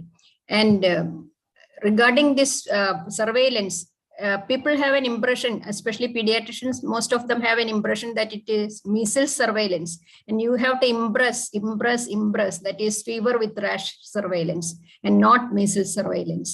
അതാണ് പ്രധാനമായിട്ടുള്ള ഒരു കാര്യം. എന്നുവെച്ചാൽ പലരും fever with rash, അത് measles അല്ലല്ലോ, അത് പറയണ്ടല്ലോ എന്ന് പറഞ്ഞ് അറിയിക്കാറില്ല പലപ്പോഴും. അല്ല, മാഡം പറഞ്ഞത് വലിയൊരു കാര്യമാണ്. പക്ഷെ ഒരു സത്യം പറഞ്ഞ മാഡം, ഒരു കഴിഞ്ഞ ഒരു 6 മാസം അല്ലെങ്കിൽ ഒരു 4 മാസം മുമ്പ് വരെ ഇറ്റ് വാസ് മീസിൽ സർവൈലൻസ്. മാറിയല്ലോ. അതെ, മാറി. അപ്പൊ ഈ ഫീവർ വിത്ത് റാഷ് എന്നുള്ളത് 2 കേസ് ഇല്ല എന്ന് പറഞ്ഞിട്ടുണ്ടെങ്കിൽ ദാറ്റ് ഈസ് വെരി ബാഡ്. നമ്മുടെ ഇത്രയും എഡ്യൂക്കേറ്റഡ് ആയിട്ടുള്ള ആൾക്കാരുള്ള സ്ഥലത്ത് അത് മഹാ കഷ്ടമാണ്. തീർച്ചയായിട്ടും മാഡം. അതുപോലെ സാഡ് അബൌട്ട് ദാറ്റ്. എല്ലാ ഡിസ്ട്രിക്ട്സും അല്ല, ആൻകേശവൻ സാറ് പറഞ്ഞ ആ ഒരു രണ്ടാമത്തെ പോയിന്റ് ഞാൻ വിട്ടുപോയതാണ്. അതായത് നമ്മളിപ്പോ ബാക്കിയുള്ള ഡിപ്പാർട്ട്മെന്റ്സിനെ we are trying to reach out. ഇപ്പം ഓൾറെഡി നമ്മുടെ ഇൻഫെക്ഷ്യസ് ഡിസീസ്, കാരണം ഒത്തിരി measles, especially if a complication like pneumonia or any other thing, encephalitis or something, definitely go to ID. And Aravind sir, Trivandrumത്തെ ID ചീഫ് അരവിന്ദ് സാർ പറയുന്നുണ്ടായിരുന്നു, ഇപ്പം ഒരു shift പോലെ ഒത്തിരി മീസിൽസ് വിത്ത് കോംപ്ലിക്കേഷൻ അഡൽട്ട് പേഷ്യൻസിൽ വരുന്നുണ്ടെന്ന്. അപ്പോൾ അതുകൊണ്ട് 2-3 കാര്യങ്ങൾ ചെയ്തത്. ഒന്ന്, ഇൻഫെക്ഷ്യസ് ഡിസീസ് ആ ഒരു ഡിപ്പാർട്ട്മെന്റ് നമ്മൾ കോട്ടയത്തായാലും ട്രിവാൻഡ്രത്തായാലും ഒക്കെ അവരെ ഇത് ചെയ്ത് സെൻസിറ്റൈസ് ചെയ്തിട്ടുണ്ട്. 2, ഡെർമറ്റോളജി ഡിപ്പാർട്ട്മെന്റിനെ ഇപ്പം next 2 days I plan to meet the state dermatology president and secretary, so that if we can get a chance to talk in one of their meetings like this, so that information goes down to all the dermatologists. And third thing will be through IMA, that we are yet to start on that one, through IMA, even to the other medical fraternity, so that we get support from all over. Yes, sir, that is even we are working out on it, how to reach out to maximum clinicians and even to other systems of medicine, especially for fever rash. Many, especially in pediatric age, they will go to homeopathic medicine. So we are trying to rope in the homeopathic system of medicine also, at least to report cases. We are in no way going to interfere with the treatment or management of the cases, just like what we used to do in polio also. Management, okay, let the parent decide or the treating person decide, but get the cases reported. We are trying on that also, sir. Thank you, sir. Thank you, ma'am. I invited Dr. Srinivasan, sir, the very senior pediatrician, to give his comment. Srinivasa sir, retired head of the department from JIPMA. Why you are giving me? Okay. Yeah, it was, of course, I enjoyed Dr. Iqbal. We were associated with rational drug therapy in the earlier days. And of course, he gave a wonderful talk. And of course, both the talks on pertussis as well as this, surveillance of child with a rash. Of course, it's going to be a difficult task, but of course, we have to make a beginning because there are so many drug reactions. So, of course, you gave a very crisp presentation. Thank you so much. I enjoyed it thoroughly.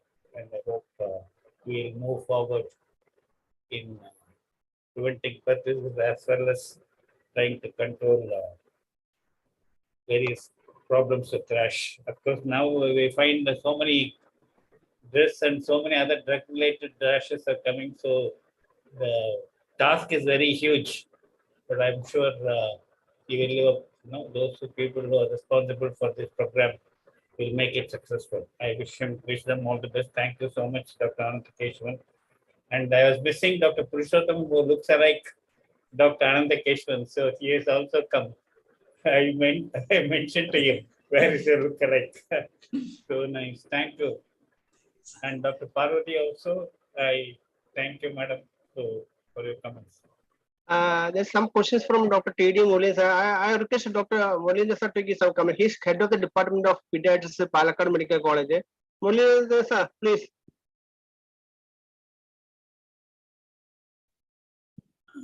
Yes. Hello, Ravichandran.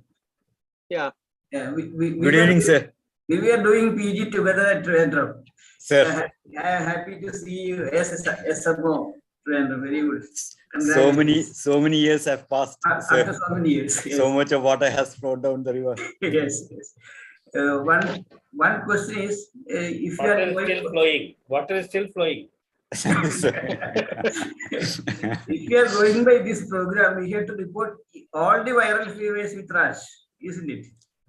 No, sir. Only with maculopapular rash. If it's a vesicular, nodular, papular, bullous, no. Only maculopapular, urticarial, no. Only fever with maculopapular rash alone, sir. So we have to report erythema infectious, some exanthus, etc., isn't it? Yes, sir. Yes, sir. We can even report, if it's a transient rash, yes, sir. Yes, we can report, but it is very difficult as far as we are concerned to take samples for these cases. Very big challenge, sir. Thank you. Yes. So nice seeing you after such a long time. So nice meeting you. Seeing you. If you can you make arrangements for taking samples if you are reporting? Yes, sir. Once you report, two things, sir. One, if the sample is collected at the hospital, picking the sample from the hospital and shifting to the concerned lab is our responsibility. It's a state responsibility, and we will do it through the state system. Second, if you have reported a case and sample could not be collected at the hospital, as Ankeshwan sir said, like no person and no samples collected, still we'll try our best to collect at least one sample from the field. Ideally, it should be a serum. If not serum, at least a urine sample. It is not going to serve a purpose because it will be labeled as a clinical case of measles as far as surveillance is concerned. But still, as an initial step, we will do that. But we will try to collect the samples. And as far as both the samples, serum and virology, at least one sample will ensure that we collect it, sir. There's a question in the chat box. Where do you send? Name two places where you can send the samples from Trivandrum and IAP district. So one is everywhere. This is a problem because we are seeing more cases of fever definitely, but reporting is very poor. Due to some actually we are expecting over-reporting, but here what is happening is under-reporting. So there's so many confusions, and also to be frank, I think it was not so active like our IAP surveillance system like that. So we have to make it more energetic and more active. So how to send us in IAP and Trivandrum, what they are asking. Now the thing is, once the case is reported, that sending the sample to the concerned lab, that's a state responsibility, and we 100% we assure you, sir, we will ship the sample in time to get the result. And once the results are ready, we'll share it with you. But the only hiccup at this point of time is the labs take a little longer to give the report. Ideally, we expect the report within maybe 24 or 48 hours, which will not happen because the COVID samples all these labs has to deal with. And because each kit is for so many samples. So 1 or 2 cases, if you open that kit, there will be a big loss for the resources. So the report might get a little delayed, but when you get more and more cases, even the results will also become more faster. So once you report, the shipping of the sample from whichever point to the concerned lab is the responsibility of the state and the district health department. That will be done, sir. And regarding the 2 labs, one is the accredited lab. 2 labs, one is a state public health lab Trivandrum, and second one is NIV Alappuzha. Priya madam is with us. Madam, how is the health infrastructure? Means, if Kerala cannot do it, no other states in India can do it. Am I correct? Exactly, sir. This is exactly what one Robert Linkins, he is a global expert in this MR, measles, rubella. He was here in the state last week. These are the exact words he said to the state team as well as to our principal secretary health. He said, if Kerala can do it, no other state. Kerala should be the model for other states. These are the exact words he also used. Thank you, sir. Thank you. Priya madam, so how is the health system is equipped with to report the MR system, MR surveillance? Madam is with us. Madam, mic mute. Madam, unmute, madam. Madam is there. Madam is there, but her mic is in mute mode. Yeah, I think some connection problem. Madam, free. Okay. Pradhaban, Dr. Praveen and Preeta madam also is there. We have a few things to be done. Then, first of all, as Dr. Anand already pointed out, this should not be a pediatrician's problem, which is at present. So we should be contacting 30,000 of IMA members, I think, is there in Kerala. 30,000, okay, 3,000 pediatricians and 30,000 IMA members. So all the IMA members should be aware of this program and why these things are not getting notified is one. Second thing, the about difficulties in taking the samples and getting it. The easy way out is one thing. Why this is not being reported is we are getting, all of us IMA general practitioners are all getting it, but the difficulty or we are not bothering to report it. For that, I think we should be bringing the chances of it being another interesting thing. If it is Zika virus also is a possibility in the coming months we may be missing. So in the media, there can be one thing, this can be Zika. So that can raise the interest among these IMA members also. And Praveen, can he develop a software mobile app, just like your Jataka Seva, for the visible birth defect? There is a app situation where whoever is seeing a rash, just take a photo and upload, and they can avoid a lot of other formalities. So whoever is seeing a skin fever or rash or whatever, just take a photo and upload it, and we can trace them back with that mobile number. The importance is that the sending of the samples of the swab should be done within 1 week. The other 28 days, we have got enough time. So how can you do this thing within 7 days is we can make use of the HIV machinery for the time being. It's almost settling. So Dr. Preeta is there. So we should be convincing the secretary and the health system so that this machinery should be maintained for some other purpose. Just like the swab can be utilized for the tuberculosis screening, the same way, we should be convincing them that this sort of rashes with newer and newer infections also is likely to be we should be making use of that COVID transporting system for this part. The machinery and the manpower should be utilized for this thing so that within 7 days, we can ensure the sample is taken throughout swab part. The blood, there is no hurry, that is 28 days is there. So only way out for this thing is to make use of the newer technologies, and that too something which reaching each and every individual. So mobile applications will be a much better manner, and that will ensure that the person who need not take additional effort, just take a photo and send it. That's sort of a utilization of the newer technology and easy technology, and create interest in them and make use of the machinery already existing here, so that within 1 week the sample collection is ensured. Dr. Johnny Sebastian, how can we improve it? IAP, how can help with more input? Johnny. Sir, I think, hello. Johnny, unmute ചെയ്ത് കേൾക്കുന്നില്ല. Hello. Any other suggestion, comments, Dr. Parameswaran, past Vice President and Midstone Coordinator? Parameswaran, sir?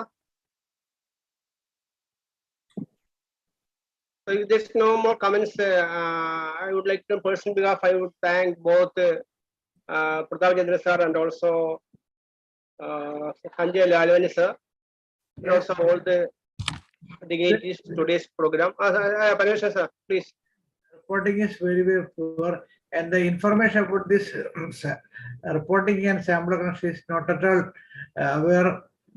not at all communicated to the periphery, I think.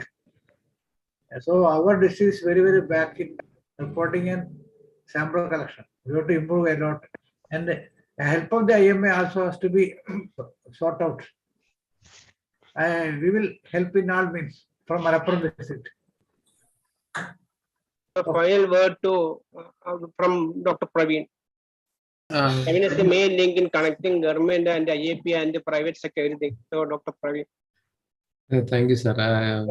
Purushothama sir പറഞ്ഞ പോലെ ഒരു പ്ലാനാണ് നമ്മളൊന്ന് ആലോചിക്കുന്നത് ട്രിവാൻഡ്രത്ത് ചെയ്യാൻ വേണ്ടിയിട്ട്. അപ്പം ഈ കോവിഡിന്റെ സമയത്തൊക്കെ എല്ലാ ഹോസ്പിറ്റലിൽ നിന്നുള്ള ഡേറ്റ കളക്ട് ചെയ്യുന്ന ഒരു ടീമിനകത്ത് കഴിഞ്ഞ 2 വർഷമായിട്ട് ഞാൻ വർക്ക് ചെയ്തുകൊണ്ടിരിക്കുകയായിരുന്നു. അപ്പൊ എനിക്ക് തോന്നുന്നത് ഇതുവരെ റിപ്പോർട്ട് ചെയ്യിക്കാൻ കുറച്ച് എളുപ്പമായിരിക്കും, പക്ഷെ ഇത് കോർഡിനേറ്റ് ചെയ്ത് കറക്റ്റ് ടൈംലി സാമ്പിൾ കളക്ട് ചെയ്ത് ട്രാൻസ്പോർട്ട് ചെയ്യുന്ന ഒരു സിസ്റ്റം കൂടി നമ്മൾ എസ്റ്റാബ്ലിഷ് ചെയ്യേണ്ടിയിരിക്കുന്നു. അപ്പൊ അതൊന്ന് പ്രതാപ് സാറിന്റെ ഒക്കെ ഒരു ഗൈഡൻസിൽ ഒന്ന് ട്രിവാൻഡ്രത്ത് നമ്മളൊന്ന് ആക്റ്റീവായിട്ട് തുടങ്ങാമെന്ന് വിചാരിക്കുകയാണ്. അല്ല, സിസ്റ്റം മോശം തന്നെയാണ് പ്രതാപ് സാറേ. ഞാൻ മെഡിക്കൽ കോളേജിൽ നിന്ന് എനിക്ക് തോന്നുന്നു ഒരു പ്യൂറായിട്ട് ഒരു MR ഒരു ഫീവർ റാഷ് കേസ് റിപ്പോർട്ട് ചെയ്യാൻ എനിക്ക് തോന്നുന്നില്ല. ഇതൊന്നും അല്ല ഉറപ്പല്ലേ. അപ്പൊ അതിന് സം ഗ്യാപ്പ് ഉണ്ട്. എന്താ അത്ര സീരിയസ് ആലോചിക്കത്തോണ്ടാണ് AFBOയിലെ അത്ര സീരിയസ്. പണ്ടൊക്കെ നമ്മ ഒരു ഫേഷ്യൽ പാഴ്സി, ഇപ്പോഴും ഒരു ഫേഷ്യൽ പാഴ്സിയോ പറയാം എന്തെങ്കിലും ചെറിയൊരു കൈ അനക്കാൻ പറ്റില്ലെങ്കിൽ അന്നേരം റിപ്പോർട്ട് ചെയ്യും. പക്ഷേ ഇപ്പം ഈ MR മീൻസ് റാഷ് എന്തെങ്കിലും അത്ര സീരിയസ്നെസ് ആലോചിക്കാത്തതുകൊണ്ടാണോ ഇനി കൂടുതൽ ഇൻവോൾവ്മെന്റ് വേണം IMA ആൻഡ് അതർ ഡോക്ടർ, ഞാൻ ആദ്യം പറഞ്ഞ പോലെ അല്ലേ സാറേ? ഈ MR സർവൈലൻസ് എന്നുള്ളത് ഫീവർ റാഷ് ആയി എന്നുള്ളൊരു മെസ്സേജ് തന്നെ എല്ലായിടത്തും എത്തിയിട്ടില്ല. എനിക്ക് തോന്നുന്നു പ്രതാപ് സാറൊക്കെ അതിനുവേണ്ടി ആക്റ്റീവായിട്ട് ശ്രമിച്ചുകൊണ്ടിരിക്കുക, ആ ഒരു മെസ്സേജ് എല്ലായിടത്തും എത്തിക്കാൻ. ഇപ്പൊ നമ്മൾ നേരത്തെ ഉണ്ടായിരുന്ന ഒരു ഗൈഡ് ലൈൻസിലുള്ള ഡെഫിനിഷൻ ഓഫ് മീസിൽസ് അല്ലെങ്കിൽ ഡെഫിനിഷൻ ഓഫ് റുബെല്ലയ്ക്ക് അഡീഷണൽ ക്രൈറ്റീരിയാസ് ഉണ്ടായിരുന്നു. അത് മാറി എന്നുള്ള ഒരു മെസ്സേജ് എനിക്ക് തോന്നുന്നു നമ്മുടെ മെഡിക്കൽ ഓഫീസേഴ്സ് എല്ലാവരും അറിഞ്ഞിട്ടില്ല. അപ്പൊ അതാണ് ആദ്യം എല്ലാവരും ഉണ്ടോന്ന് ചെയ്യേണ്ടത്. Thank you. പറയാണ്ടോ വേറെ ആയിരിക്കലും? സാറേ, ഡോക്ടർ ജോണിയാണ്. തല കാണുന്നില്ല, കണ്ണു മാത്രമേ കാണൂ. സാറേ സാറേ, അത് ഈ പുരുഷോത്തമൻ സാറ് പറഞ്ഞ ആ ഒരു വാലിഡ് പോയിന്റ് ആണ്. നമ്മള് ഹെൽത്ത് സർവീസിലുള്ളവർ ജസ്റ്റ് അവെയർ ആണ് ഫീവർ വിത്ത് റാഷിന്റെ സർവൈലൻസ് ഒന്നും. Private and as well as IMA members are not aware much. പിന്നെ ഫീവർ വിത്ത് റാഷ് മറ്റേ AFP സർവൈലൻസ് പോലെ അത്ര സീരിയസ് ആയിട്ട് കേൾക്കുമ്പോൾ ഡോക്ടേഴ്സ് ഇപ്പൊ എടുക്കുന്നില്ല. അപ്പൊ അത് നമ്മൾ അത് സെൻസിറ്റൈസ് ചെയ്ത് അത് ജോണി സാറേ എല്ലാ ബ്രാഞ്ചിനും ഒരു മീറ്റിംഗ് നടത്താൻ പറയാൻ പറ്റുമോ? ഇപ്പൊ പ്രതാപ് സാർ നടത്തിയ ഒരു മീറ്റിംഗ് അറ്റ്ലീസ്റ്റ് ഓൺലൈൻ പ്രതാപ് സാറിന് ഐ തിങ്ക് അല്ലല്ല, അത് IAP നമുക്ക് നടത്താൻ പറ്റും. അതേപോലെ തന്നെ IMA-ലും വി ഷുഡ് ഡു സംതിങ്. അത് രണ്ടും കൂടെ കമ്പൈൻ ചെയ്തിട്ട് IMA IAP ഡിസ്ട്രിക്ട് ബ്രാഞ്ചസ് ആയിട്ട് കണ്ടക്ട് ചെയ്താൽ മാത്രമേ അത് എഫക്റ്റീവ്നെസ് ശരിക്കും ഉണ്ടാവുള്ളൂ. കാരണം എന്താ വെച്ചാൽ lot of periphery PHCs doctors are not IAP members basically. അപ്പൊ അവരും കൂടെ ഇൻവോൾവ് ആണ്. പവർപോയിന്റ് പ്രസന്റേഷൻ പിന്നെ പ്രിവെന്റിന് ഷെയർ ചെയ്യാൻ പറ്റുമോ? വെബ്സൈറ്റിലേക്ക് ഷെയർ ചെയ്യാൻ പറ്റുമോ? അപ്പൊ നമ്മൾ ഇഷ്ടം പോലെ റിസോഴ്സ് പേഴ്സൺ ഉണ്ടാവാൻ വലിയ വിഷമം ഉണ്ടാവില്ല. പ്രതാപ് സാർ ഇന്ന് പ്രസന്റ് ചെയ്ത PPT വെബ്സൈറ്റിൽ സർവേ ചെയ്താൽ നമുക്ക് വേണമെങ്കിൽ ഓരോ ബ്രാഞ്ചിൽ നമുക്ക് തന്നെ ക്ലാസ് എടുക്കാം, നഴ്സുമാർക്ക് ക്ലാസ് എടുക്കാം, ബാക്കിയുള്ള ഡോക്ടേഴ്സിന് ക്ലാസ് എടുക്കാം. യൂസ്ഫുൾ ആയിരിക്കും. യൂണിഫോമിറ്റി ഉണ്ട്. അതുകൊണ്ടാണ് മറ്റിപ്പോ നമ്മളിപ്പോ ഉണ്ടാക്കാൻ ഇപ്പൊ കുഴപ്പമില്ലാതെ യൂണിഫോമിറ്റി ഉണ്ടാവില്ല. അപ്പൊ അത് വിത്ത് യുവർ പെർമിഷൻ സാർ കൊടുത്താൽ നമുക്ക് അത് ക്ലാസ് എടുക്കാൻ ഉപകരിക്കും. തീർച്ചയായിട്ടും സർ, ഞാൻ I will share it with doctor Praveen. തീർച്ചയായിട്ടും sir. Thank you sir. Praveen ഒരു പോയിന്റ് പറഞ്ഞോട്ടെ. ഞാനിപ്പോ ഈ പറഞ്ഞ വെബ്സൈറ്റിന്റെ അകത്ത് എനിക്ക് ഇപ്പൊ ആക്സസ് കിട്ടിയില്ലല്ലോ പ്രവീൺ. ഞാൻ സാറിന് അതല്ലേ URL അയച്ചുതരാം സാർ, വാട്സാപ്പിലെ ലിങ്ക് അയച്ചുതരാം. www.kavajam.org ആണല്ലേ? ഞാൻ മറ്റു ആയിട്ടത്. പിന്നെ നമ്മളിപ്പോ സപ്പോസ് ഇപ്പൊ ഈ കേസിന്റെ അകത്തൊക്കെ നമ്മൾക്ക് ഇപ്പൊ കുറച്ചൊക്കെ ഇൻഡിവിജ്വൽ ആയിട്ട് ചെറിയൊരു യൂട്യൂബ് അല്ല വീഡിയോ ഒക്കെ ഉണ്ടാക്കുമ്പോൾ പ്രവീൺ ഉണ്ടാക്കുന്ന ഒരു ക്വാളിറ്റി ഉണ്ടാവില്ല. കാരണം യു ആർ എൻ എക്സ്പേർട്ട്. അപ്പൊ പ്രവീണിന് ചെയ്യുന്ന ആ ഒരു മെച്ചമില്ലെങ്കിലും പറയാനുള്ള കണ്ടൻസ് അപ്പൊ അങ്ങനെയുള്ള കാര്യങ്ങൾ കുഞ്ഞു കുഞ്ഞു കാര്യങ്ങളൊക്കെ ഉണ്ടാക്കുമ്പോ വേണമെങ്കിൽ ഇടാലോ അല്ലേ? പിന്നെ ഉറപ്പായിട്ട് സാർ. അപ്പൊ അതങ്ങനെയാണെങ്കിൽ കുറച്ച് ലെങ്തി ഉള്ള ഒരു 15 മിനിറ്റ് ഒക്കെ ആകുമ്പോഴത്തെ ക്വാളിറ്റിയാണ് കുറച്ചുകൂടി MB കൂടും. അങ്ങനെയാണെങ്കിൽ പ്രവീണിന് അത് പ്രവീണാണോ ഇത് ചെയ്യുന്നത്? ഇപ്പം ചെയ്യുന്നത് ആരാണ്? അപ്പൊ അങ്ങനെയാണെങ്കിൽ ഇമെയിലിൽ ഗൂഗിൾ ഡ്രൈവിലായിട്ട് ഷെയർ ചെയ്യായിരിക്കും നല്ലതല്ലേ? കുഴപ്പമില്ല കേട്ടോ. ഇപ്പൊ കണ്ടമാനം പവർപോയിന്റ് പ്രസന്റേഷൻ കിട്ടിയിട്ടുണ്ട് മലയാളത്തിലും ഇംഗ്ലീഷിലും. ആർട്ടിക്കിളൊക്കെ പെട്ടെന്ന് അപ്ഡേറ്റ് ചെയ്ത് പോകുന്നു, ഭയങ്കര പഴയതായി പോകുന്നു. അപ്പോ പവർപോയിന്റ് പ്രസന്റേഷൻ ഓൾസോ വെൽക്കം അല്ലേ പ്രവീൺ? അതെ അതെ അതെ. ഐ തിങ്ക് നല്ലൊരു ഗെറ്റ് ടുഗദർ ആയിരുന്നു. 60-70 ആൾക്കാരുണ്ടായിരുന്നു. Very good useful talk. അപ്പോ പ്രതാപ് സാറ് പിന്നെ വളരെയധികം നമ്മളായിട്ട് അസോസിയേറ്റ് ചെയ്യുന്നതുകൊണ്ട് വളരെ താങ്ക്സ് ഉണ്ട്. വളരെയധികം നമുക്കൊന്നും കൂടി സാർ ഞാൻ പിന്നെ അസോസിയേറ്റ് ചെയ്യുന്നതല്ല സാർ, ഞാൻ പീഡിയാട്രിഷ് IAPയുടെ ഭാഗമല്ലേ sir.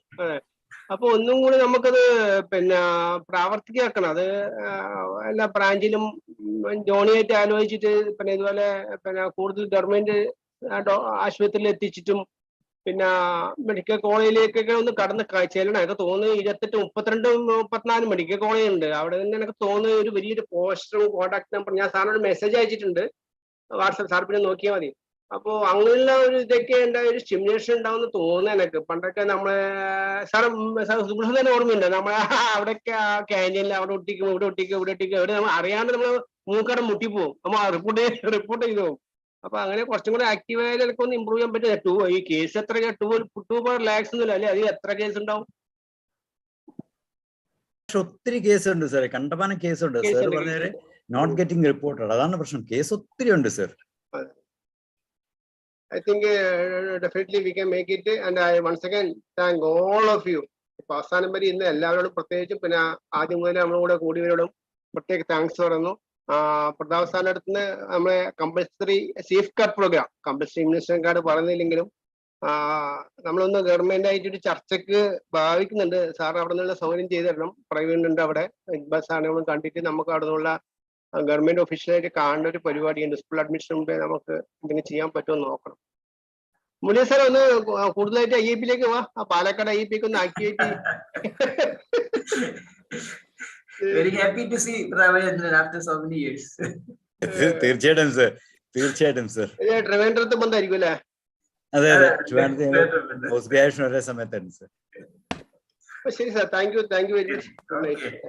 Thank you sir, thank you so much. Thank you all. Thank you. Good night all of you. Good night sir. Good night all. Thank you all. Good night. Shiva sir വരുന്നുണ്ടോ Noida? Good night. Good night. Good night. Good night, sir.